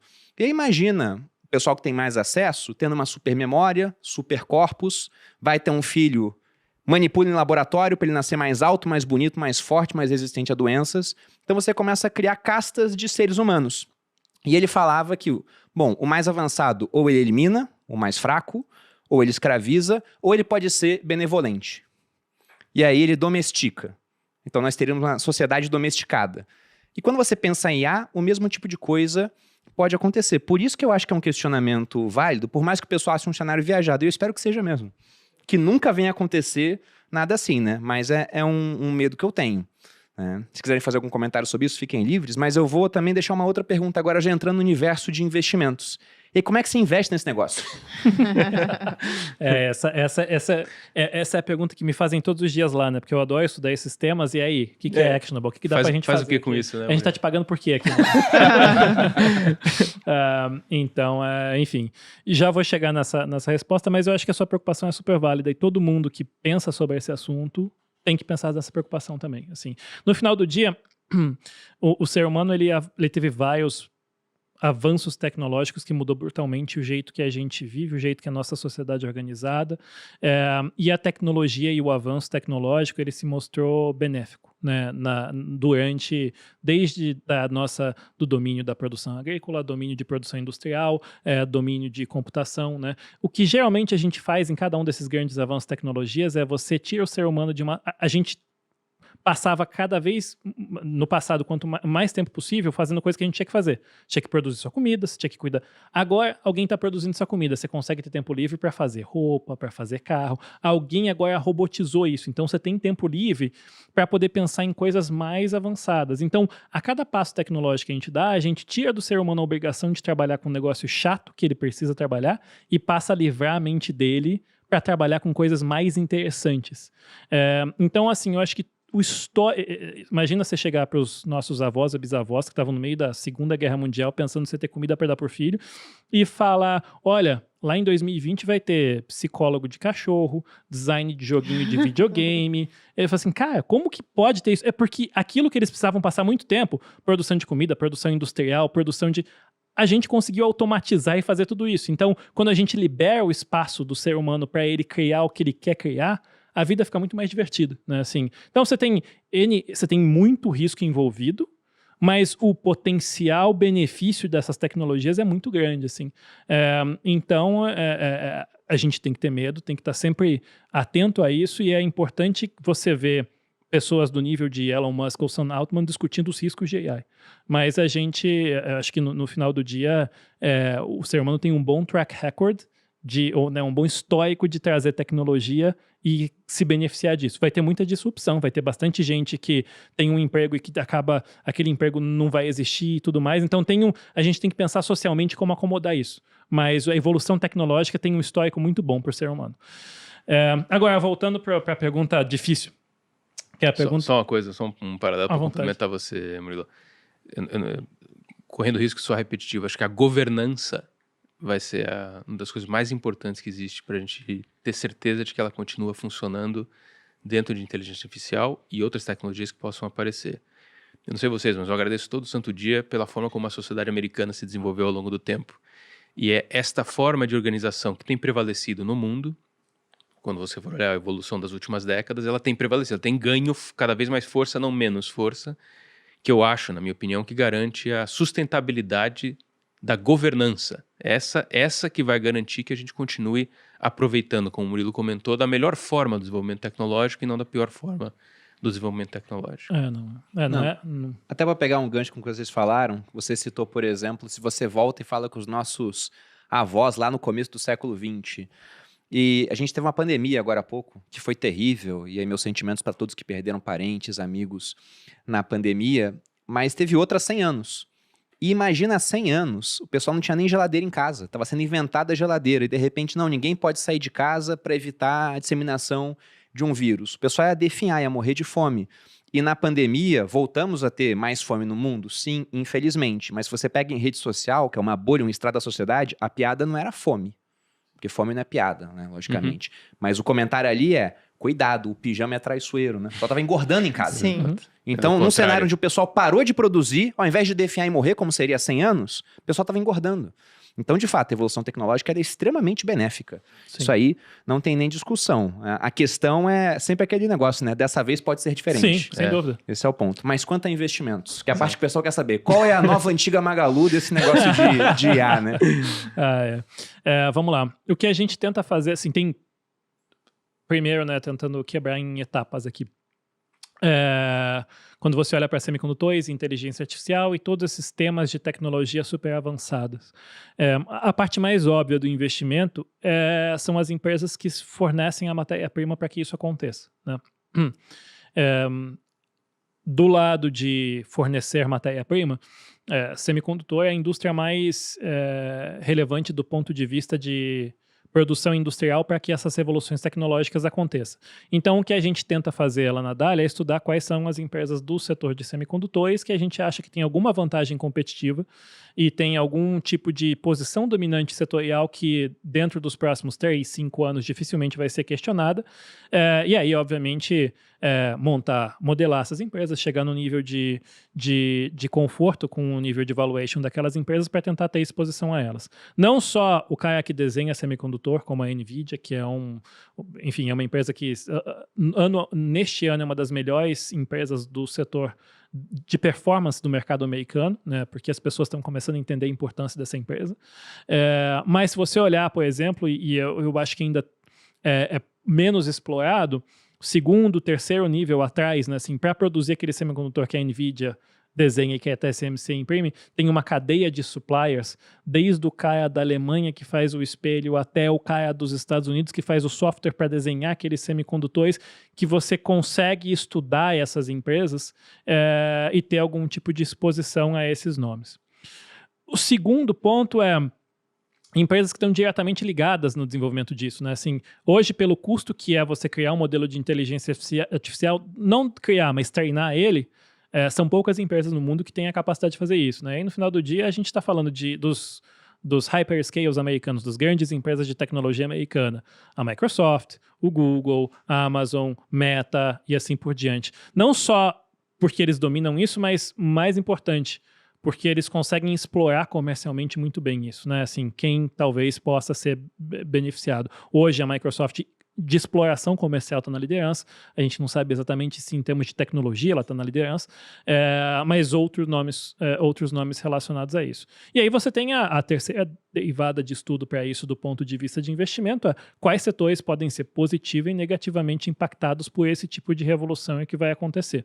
E aí é tentar fazer o desdobramento dessas evoluções tecnológicas nos outros setores que a gente analisa, né? Desde como que você vai se comportar, você vai dirigir o seu próprio carro ou não, você vai ser dono do seu próprio carro ou não, como que as empresas de healthcare podem ser impactadas, como setor...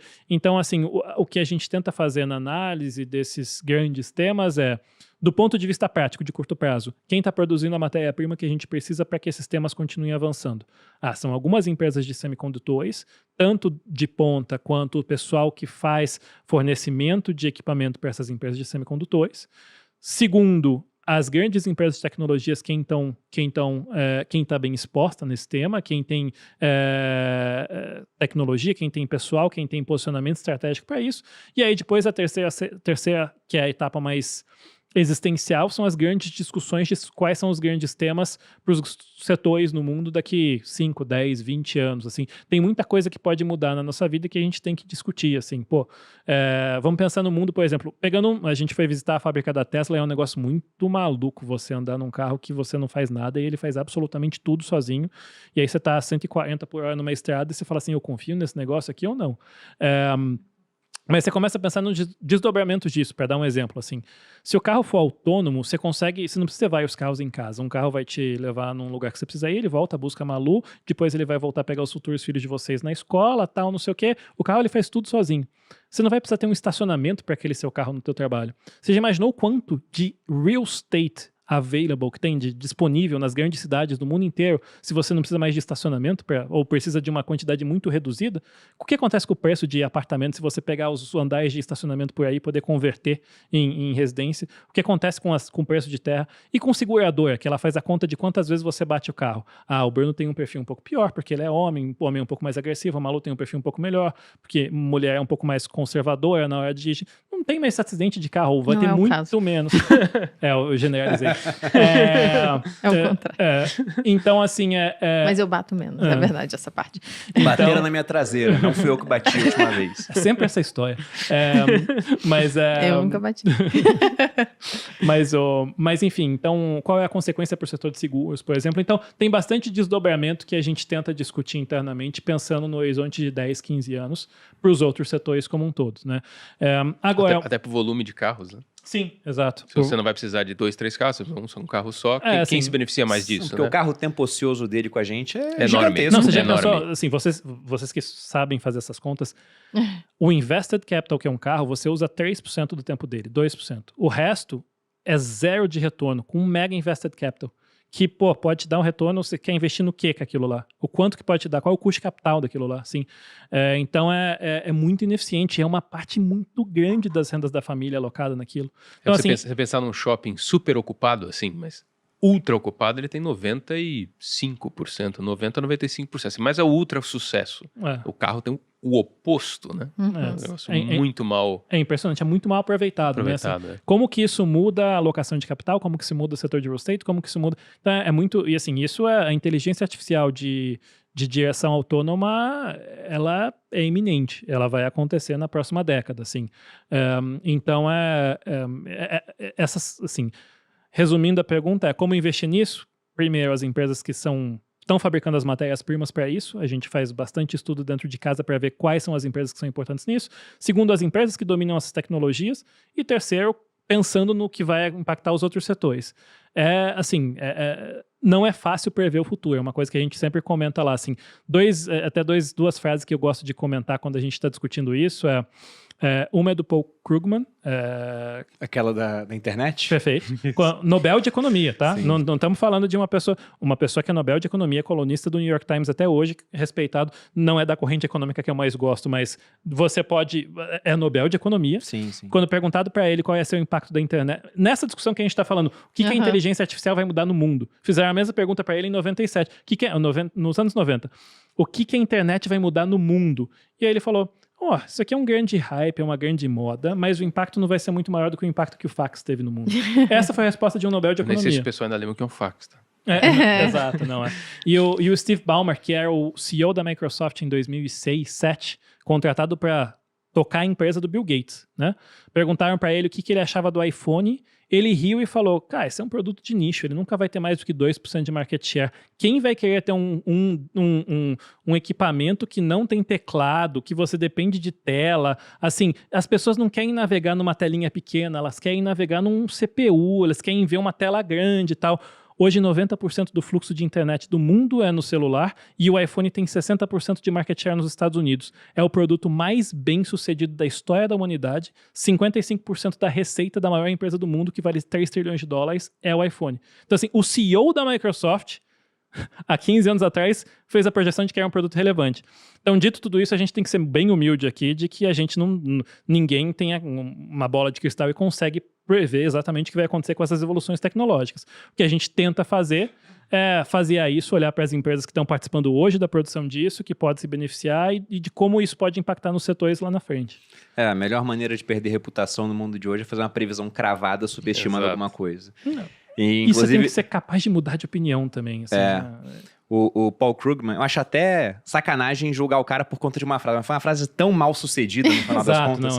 Mas você pensa, será que o cara aprendeu? Vai ver o que ele fala de criptomoedas hoje. Talvez, de novo, né? Vai fazer 2 gols. No terceiro ele pede música no Fantástico. Exato. Então é bem complicado.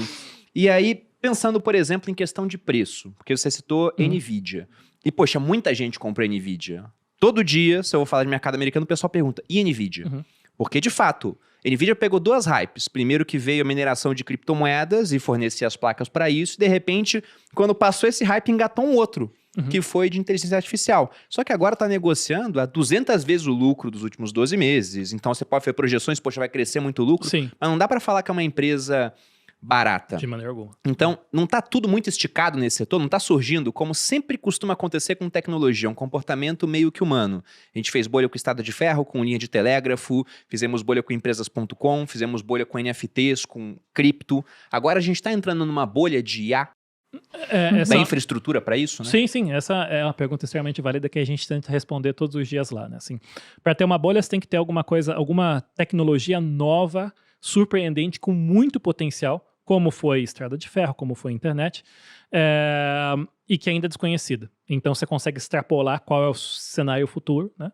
E você tem que ter abundância de capital no mundo que permita as pessoas fazerem isso. A condição de uma tecnologia nova, ainda relativamente desconhecida e com muito potencial, tá checked, né? Tá lá. E aí é isso. A outra coisa existe abundância de capital barato no mundo? Há 2 anos atrás dava para falar com certeza que sim, hoje é um pouco mais questionável, né? Então, assim, né?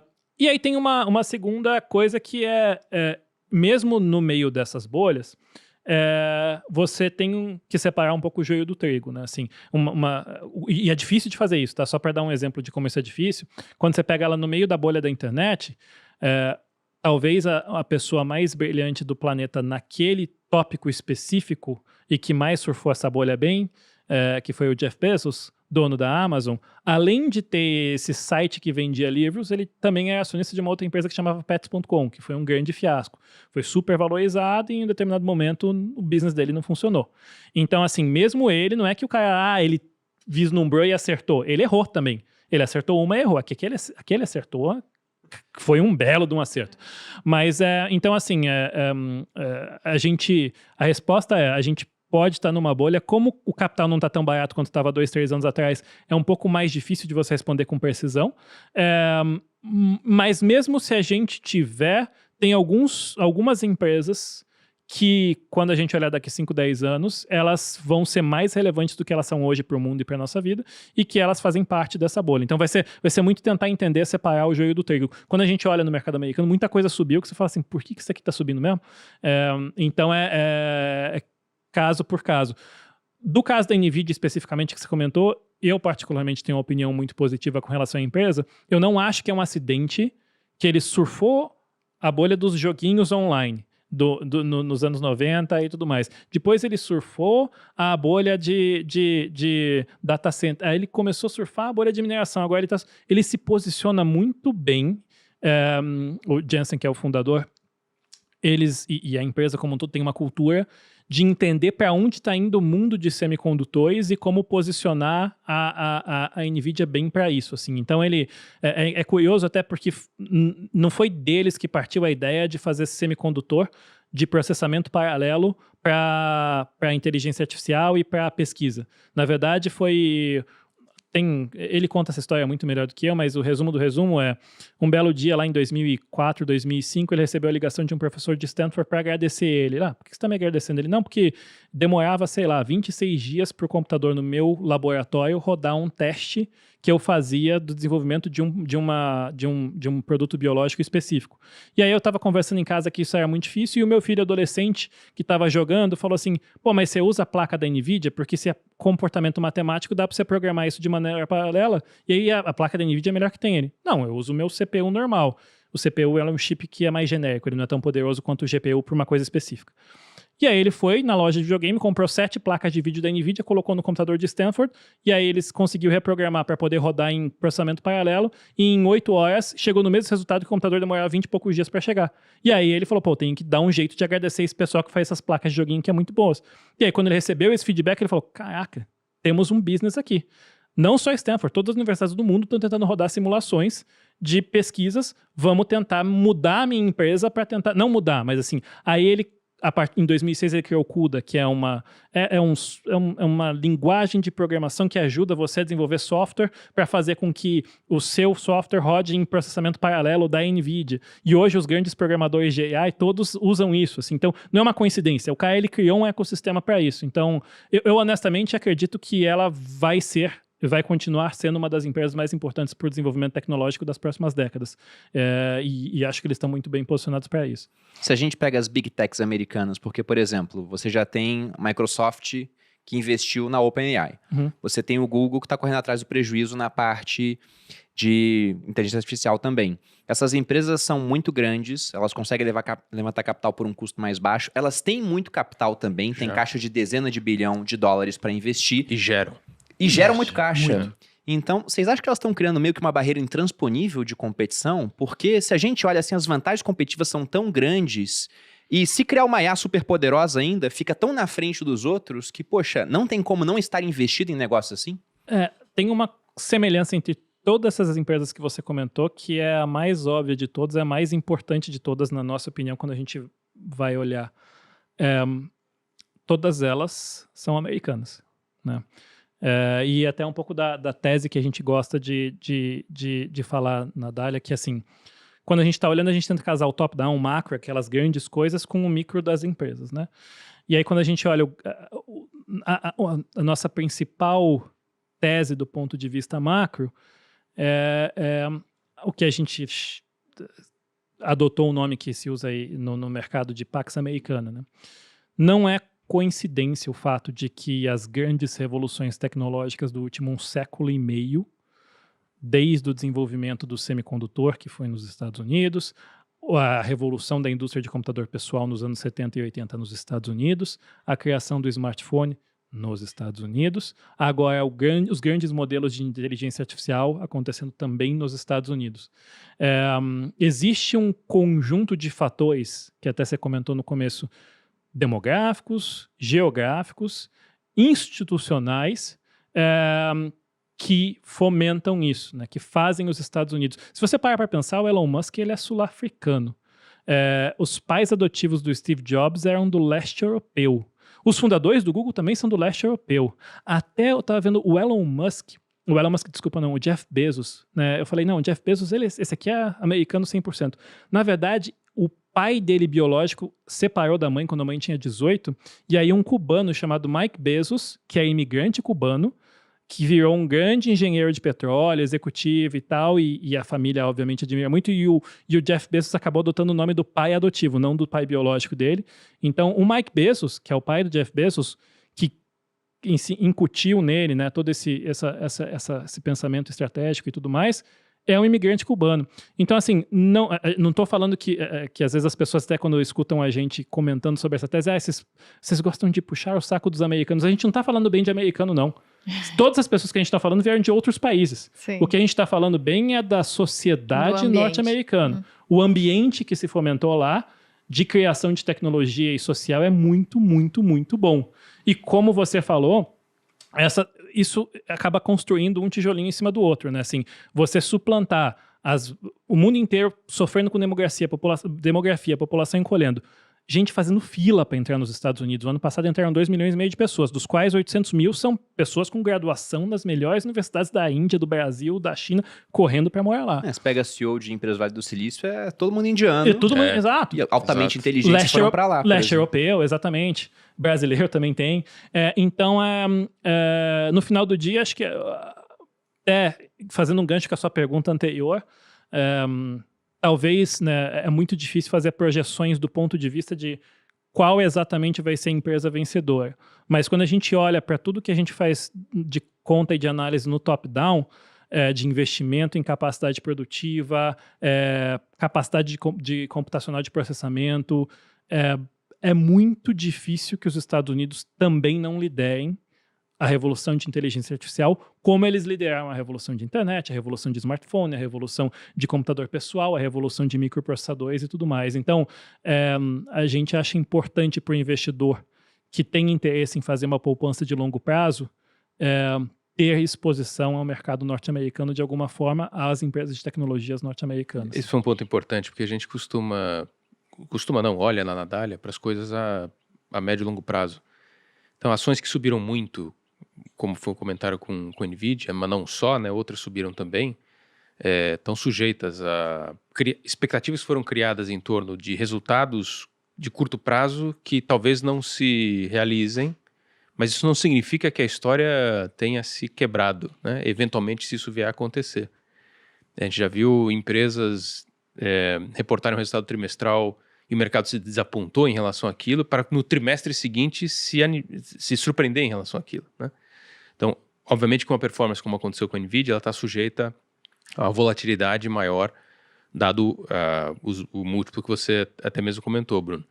Mas como a gente costuma olhar para o top a longo prazo, médio e longo prazo, e a gente olha muito o macro encaixado com o micro, lá na Dália, a gente acha que olhando sob esse ponto de vista, encaixando todas as variáveis, ao longo do tempo, esse risco-retorno ainda faz sentido. Não, concordo muito com vocês nisso. Eu tenho alocação estrutural lá fora sempre. Eu quero ter metade do que eu tenho investido está no mercado americano.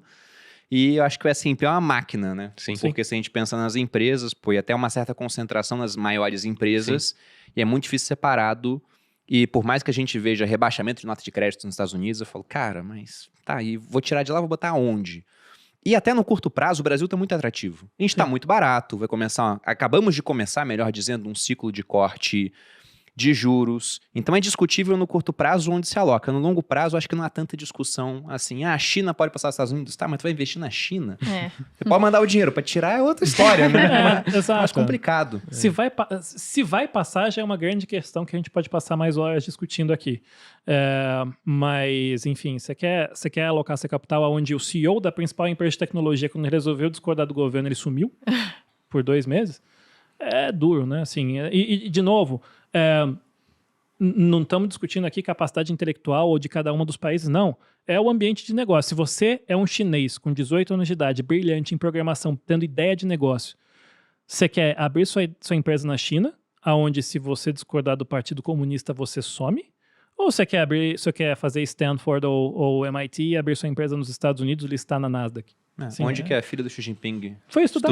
Exatamente. Né? Então, Estados Unidos, só para quem não pegou aqui. Para quem não pegou, né? Ela fez Harvard. Então, no final do dia é isso. E aí a gente concorda com você, assim, do ponto de vista macro, a gente tem uma exposição estrutural aos Estados Unidos por conta de achar que é a geografia que lidera hoje o desenvolvimento tecnológico e a produção econômica e de riqueza, né? Assim, historicamente, investir no S&P tem sido um investimento sensacional e a gente acha que deve continuar sendo nas próximas décadas. Agora, obviamente, você tem que ajustar isso para as condições de curto prazo, né? Assim, o mercado norte-americano performou muito bem, o nível de valuation médio está entre 5% e 15% acima do histórico, e aí você pode discutir o histórico por conta de taxa de juros e tudo mais, enquanto o Brasil está negociando no valuation mais barato das últimas décadas, num cenário de início de afrouxamento monetário. Então, assim, se você pegar hoje o posicionamento dos nossos fundos, ele é muito mais concentrado em Brasil e menos em Estados Unidos do que a gente gostaria de ser no longo prazo, mas por conta dessas questões de curto prazo. Agora, de qualquer maneira, é preciso ter exposição nos Estados Unidos. Assim, a gente acha que a gente pode discutir o case de NVIDIA, a gente pode discutir depois a AMD, Intel, Microsoft ou Google. Assim, pode fazer o cherry picking, né? Escolher a cereja mais bonita ali dessa coleção aqui para ter na carteira. Agora, se o investidor não tem tempo, não quer, ele pode ou, obviamente, escolher um fundo de investimento para fazer isso para ele, Ou ele pode comprar, como o próprio Warren Buffett fala, se você não quer investir na Berkshire, não quer investir no fundo, compra o S&P, compra a exposição aos Estados Unidos, que é a melhor maneira de você ter exposição de longo prazo a esses desenvolvimentos tecnológicos. Bom, já pegando até essa questão de que vocês estão mais investidos hoje em Brasil por questões de valuation do que gostariam de estar, né? Mas é que tá barato, tem que comprar. O Brasil fica totalmente alheio a essa tese ou tem alguma coisa que vocês enxergam aqui que fala, não, o Brasil dá para se posicionar em algo, ou aqui a vocação é outra, é banco, é commodity? Não, tem uma... Assim, quando você fala em o universo de investimento em tecnologia exclusivamente na Bolsa Brasileira, é muitíssimo pequeno. A gente teve essa onda de IPOs que aconteceu há alguns anos, há 2, 3 anos, e ela contribuiu de alguma forma para surgirem empresas, o acesso, não, as empresas já existiam, né, mas o acesso para o investidor ser sócio dessas empresas também. Mas muitíssimo limitado, né? Não tem uma evidência assim, razoavelmente óbvia, como tem nos Estados Unidos, de potencial de investimento. Claro, tem empresas onde hoje em dia já se pode investir, que não são exatamente brasileiras, mas que têm exposição ao mercado brasileiro. O Mercado Livre é uma delas. Metade do valor, da receita do Mercado Livre provém do Brasil, então, sim, uma exposição interessante, e o restante vem do resto da América Latina, né? Então, que tem similaridades muito parecidas, né, ao Brasil. Essa é uma forma. Tem uma... que não é bem, assim, já na segunda, terceira, quarta derivada da história, a gente tem um investimento em TOTUS na nossa carteira, né, nas empresas brasileiras. Essa talvez seja a empresa que você consiga dizer com a principal empresa de tecnologia no Brasil. Então, já é a segunda ou terceira derivada, porque até que inteligência artificial comece a fazer parte, na prática, né, do software produzido, dos produtos de software produzidos pela TOTUS, isso vai só acontecendo ao longo do tempo, mas claramente é um eventual beneficiário disso, tá? Mas assim, é isso, assim, como é que você consegue na Bolsa Brasileira fazer os mesmos paralelos que o Murilo estava fazendo aqui na Bolsa Americana, obviamente que é um universo muitíssimo mais limitado. Não nos entendam mal, o Brasil é bom, a gente gosta de ter um equilíbrio nas nossas carteiras, que tenha Brasil, que tenha Estados Unidos, que não tenham só ações, obviamente tem fundos puros de ações, mas que não tenham só ações, tem um equilíbrio de ativos para que a gente equilibre a volatilidade desses investimentos. É que hoje, como o Murilo comentou, pensando até taticamente, o Brasil está num ciclo interessante e ele está num nível de preço muito interessante. Então, a gente tem que combinar essas coisas todas para fazer a melhor composição de carteira. E por isso que o Brasil hoje predomina bastante na nossa composição de carteira. Ao longo do tempo, a gente imagina que isso vai ser corrigido, como naturalmente se corrige, para que a gente volte a ter, como a gente já teve, uma exposição muito mais equilibrada entre Brasil e Estados Unidos nas nossas carteiras. Não, perfeito. Bom, dá para ficar um tempão aqui, até entrar nessa parte de case de investimento e tudo, mas para não deixar o podcast muito grande, eu vou fazer mais uma última pergunta, não sei se a Malu quer complementar com alguma coisa, mas eu fiquei muito interessado na parte que vocês falaram sobre as mudanças que devem acontecer. Deram um exemplo do carro, por exemplo.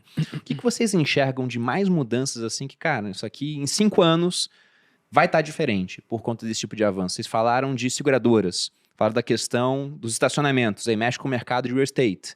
Então, o que mais que vocês veem assim que fala, cara, isso aqui provavelmente vai mudar, esse tipo de empresa vai ter que funcionar de outra forma? Uma coisa que para mim acho que a gente já vai perceber concretamente, por isso eu queria até comentar sobre ela, assim, o atendimento que as empresas provêm para as pessoas, né? Principalmente aquelas empresas que têm muitos clientes, bancos, empresas de telefonia, etc., empresas de energia elétrica, todos que prestam serviço para milhões de pessoas. Hoje, assim, qual foi a última vez que você ligou num call center, né, para falar com alguém? Você não quer fazer isso, né? Você quer resolver a questão ou no aplicativo ou no chat que criaram no WhatsApp para você responder aquilo. Aí sim, né, já com inteligência artificial pura, concreta, tangível sendo utilizada. Então, uma consequência disso é um aumento de produtividade gigantesco. Ontem estava com uma das empresas de telefonia, 34% 4% dos pagamentos de boletos já acontecem por Pix. Assim, a quantidade de coisas que você já consegue resolver, seja no aplicativo, seja nesses chats, nessas interações, aumenta demais a produtividade das empresas. O que isso significa? Ou elas vão conseguir ter uma margem melhor nos seus negócios, ok, ou por mecanismos de competição isso vai ser repassado em preço menor para as pessoas. Isso é um efeito prático imediato que está acontecendo hoje em dia, né? Então, aí a consequência negativa disso tá bom, essas pessoas que trabalharam, vou voltar um tempo atrás, antigamente o primeiro emprego das pessoas era um office boy, né? Depois virou um operador de call center. Então, essas pessoas que têm um emprego no call center, ele não vai precisar tanta posição de call center como se precisava antes. O que elas fazem? Isso vai ser resolvido ao longo do tempo. Não, amor. Ao longo do tempo isso vai ser resolvido. As pessoas vão se especializar de um outro jeito. Não existia o emprego de call center antes. Isso vai ser resolvido ao longo do tempo. É uma questão de tempo. Assim, a gente estava até discutindo, inclusive no caminho para cá, conforme você foi na automatização industrial, empregos deixaram de existir ou menos pessoas, os empregos continuaram existindo, mas com menos pessoas. Esses empregos passaram a migrar para o setor de serviços. Então, outros serviços vão aparecer para que essas pessoas sejam empregadas também. Então, assim, há uma adaptação, obviamente, mas ela acontece ao longo do tempo. Acho que exatamente isso. E aí, quando você pega, assim, a gente falou, né, do setor de direção autônoma, que muda bastante coisa, setor de real estate. Quando a gente pensa em setor de healthcare, por exemplo, esses modelos de fundamentais que são bastante preditivos, né? Você coloca lá, preparar jantar romântico para Malu, ingredientes, aí ele já vai te dar assim, ele entendeu que você quer preparar o jantar romântico, ele infere que aquela pessoa é uma pessoa que está com você, então ele te dá os pratos e ingredientes que você vai ter que comprar. Se você pensar, tanto do ponto de vista de healthcare, por exemplo, né, de saúde, um relógio conectado ao seu pulso, esses modelos conseguem aprender os sinais que você vai emitir antes de ter, por exemplo, um problema no coração, antes de ter um problema e ele vai começar a ser preditivo, ele vai te dizer, olha, você está indo para um caminho meio errado aqui. Então, o que a gente vai conseguir ter de medicina preditiva, de saber que você vai dar defeito antes de você dar defeito, é impressionante, né? Hoje a gente já faz isso bastante com máquina, com equipamento, e vai ser usado com um ser humano, assim. Então, a tendência é que a nossa expectativa de vida continue crescendo, que a gente vai conseguir identificar os problemas muito antes, né? Ou mesmo as experiências de marketing que você vai ter vão ser muito mais personalizadas. Aquele algoritmo, assim, no passado você entrava lá na Amazon, colocava, eu quero comprar um livro, e colocava o nome do livro, ele te dava. Depois, com o tempo, ele começa, quem comprou esse livro, comprou esse, esse e esse. Hoje em dia, o machine learning que está por trás desse tipo de algoritmo, ele consegue entender o seu perfil, até se você for lá, agora eu vou comprar um carro, ele fala, bom, se ele comprou esses livros, ele comprou isso aqui, é esse tipo de peça de carro que ele vai gostar. Então, assim, o serviço que você vai receber é muito melhor, é muito mais feito para você. Assim, no final do dia, até indo para essa discussão mais existencial que o Maurício conversou, assim, cada grande revolução tecnológica humana, ela tem uma coisa mais ou menos em comum. A gente pegou um insumo que é muito importante para a gente, torna ele muito mais barato e mais acessível, e aí a gente libera o nosso tempo para fazer coisas mais legais, digamos assim. Revolução tecnológica agrícola. Ficou muito mais barato produzir comida. Então, você tira as pessoas do campo, elas vão para a cidade. E elas começam a produzir roupa para todo mundo, carro, começam a produzir objetos que a gente quer supérfluos, mas aí você tem a revolução tecnológica industrial e a automação. Aquelas pessoas acabam... O serviço braçal, que era muito valorizado, acaba saindo e ele é substituído pela automação e ele acaba indo para o setor de serviços, criando coisas muito melhores. O que a gente vai fazer nessa próxima revolução é tornar a inteligência muito mais barata e muito mais acessível para o mundo inteiro. Então você vai liberar o cérebro de pessoas super espertas e criativas, que hoje precisam lá estar fazendo um advogado que é genial, mas que ele tem que redigir o 36º contrato dele, ele vai poder pensar em coisas melhores, um criador de conteúdo que tem que ir lá escrever a pauta dele, toda vez que ele vai falar, você vai falar assim, faz uma pauta para mim desse tema, aí você só vai lá corrigir. Então assim, o cérebro, assim, a gente conseguiu pegar um insumo alimento muito barato, melhorou a qualidade de vida de todo mundo. O insumo petróleo barateou, melhorou a qualidade de vida do mundo, todo mundo. Revolução industrial, a mesma coisa. Agora, o insumo inteligência, ele vai ser muito mais barato e acessível para todo mundo. Isso tende a melhorar a qualidade de vida de todo mundo e criar inúmeras oportunidades que a gente não consegue nem prever. Assim, a gente não conseguia saber há 30 anos atrás que psicólogo de cachorro ou designer de joguinho eletrônico ia ser uma profissão legal e que as pessoas iam fazer. A gente não consegue nem ter ideia de qual vai ser as profissões do futuro, mas serão provavelmente coisas mais legais e divertidas do que a parte burocrática que a gente faz hoje em dia. Você pensa mesmo num tradutor, é quase um desperdício. As pessoas que são tradutoras, elas são historicamente assim, ultra inteligentes, porque elas entendem o contexto de culturas diferentes e linguagens diferentes. Elas vão poder fazer outra coisa ao longo do tempo, né? Então, ou as pessoas que ainda nem foram tradutoras, né, que essa profissão tende a diminuir cada vez mais, é um exemplo de uso melhor, de eficiência, de capital humano mesmo, como consequência disso. O Elon Musk, ele criou uma escola para os filhos dele, né? Tem um monte de filho.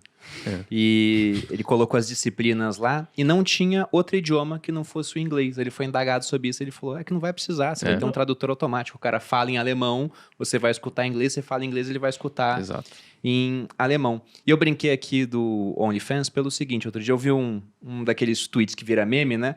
Da pessoa falando, eu não sou bonito para aparecer no OnlyFans, também não sei dançar para usar o TikTok, então vou ter que trabalhar como os incas faziam.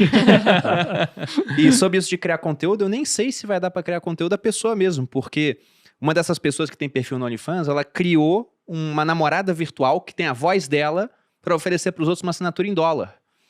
E aí eu brinquei aqui na empresa, falei, cara, dá para fazer isso aqui também. Aí teve um programador nosso, o Andy, ele falou, Bruno, senta aqui, você vai ler essas frases. Eu fiquei umas 3 horas lendo frases. Aí falava, ele pegou a minha voz e agora a minha voz está salva no banco de dados, eles conseguem fazer uma mensagem do tipo, vai ter Black Friday. A gente vai vender a Finclass, a assinatura. Então, a Andressa entrou lá e não comprou. Eu vou mandar um áudio. Tudo bom, Andressa? Bruno falando aqui. Aqui você tem um cupom de desconto para comprar a Finclass. E vai ser a voz idêntica à minha. Até o Kaique gerou um áudio utilizando a minha voz, sem a minha autorização. Veja aqui, ó. Vamos dar a César o que é de César. O Kaique merece metade da minha participação do Grupo Primo. Sou eu falando. Mas não é. Não sou. A gente teve que demitir o Kaique, logicamente. Mas, né? Mas é incrível o que vai acontecer. O meu irmão tá com 16 anos, eu tenho 2 irmãos mais novos, e eu tava conversando ontem sobre o que ele vai fazer da vida. Ele falou, eu não sei, quero trabalhar com programação. Mas enquanto ele falava, eu pensei, não interessa muito o que ele vai responder, porque ele vai ter que fazer várias coisas diferentes da vida. Exato. Ele vai ter que mudar de profissão, porque o mundo tá mudando cada vez mais rápido, então não dá pra achar que o cara que vai se formar em direito vai ser advogado a vida toda. Acho difícil que isso venha a acontecer. Sim, não, exato. Mas eu acho que é importante, assim, a constante mudança traz desconforto, traz preocupação, e a gente, né, que tá olhando isso o tempo inteiro, você fica com essa sensação de que, meu Deus do céu, as coisas vão mudar e tal, mas quando a gente olha para o histórico humano, a evolução tecnológica geralmente traz muitos benefícios, né? Você pegar o número de pessoas que a gente tirou da pobreza nos últimos 200 anos por conta de produção agrícola mais sofisticada, automação e tudo mais, evolução tecnológica. Eficiência energética. Então, assim, isso vai ser potencializado em ordens de magnitude com inteligência artificial. Então, obviamente, existem riscos, sim. Muita coisa vai mudar, sim. Mas, provavelmente, nossos filhos vão ter uma vida muito mais legal do que a gente teve. Eu concordo. Bom, da minha parte era isso. Eu gosto muito que sempre quando vem alguém falar de tecnologia, é sempre muito otimista. Enquanto as pessoas estão pessimistas... Sei lá porque, qual o motivo que o pessimista tá na montanha com comida enlatada. Não vem no podcast. É verdade. Mas eu tenho que agradecer a Dália por conta disso, porque assim, né, como o meu trabalho é ver tecnologias e sistemas e viajar o mundo, assim, às vezes eu passo 3 semanas, fui na Califórnia, fui pra Hong Kong e tal, você fica lendo isso, aí você abre o jornal aqui no Brasil, se você fosse... Só tragédia. Meu Deus do céu, a vontade de falar assim, nossa, eu vou embora amanhã. Então, mas é legal você ter essa visão de longo prazo, é super importante. Porque no final do dia as coisas vão dar certo, e tudo vai ficar bem. Bom, e como é que o pessoal que está assistindo aqui encontra vocês em rede social ou material da Dália, tem acesso às cartas, aos fundos? Enfim, nosso site é daliacapital.com.br, tem lá as cartas, tem vídeos, inclusive, que a gente compartilha lá. Tem o nosso Instagram também. Dália Capital. Que mais? Algum outro? Spotify, exato. Temos a leitura das nossas cartas, que acontecem todo mês, também no Spotify. Se tiver no trânsito, não tiver tempo de ler, você pode Exato, é ótimo. Isso é novidade, né? Não tinha. Bem legal. Pois é, faz algum tempo que a gente tá fazendo, mas a gente tá, inclusive, trabalhando na divulgação disso, porque exatamente as pessoas se surpreendem. Até vocês esqueceram, né? Exato. Entendi. Mas é legal que a gente reveza entre as pessoas que leem lá na Dália. A carta, uma vez, acho que nem sei se a gente já repetiu, assim, mas a gente tem revezado entre as pessoas que leem a carta. É muito bacana. Pô, legal, vou ouvir. Boa.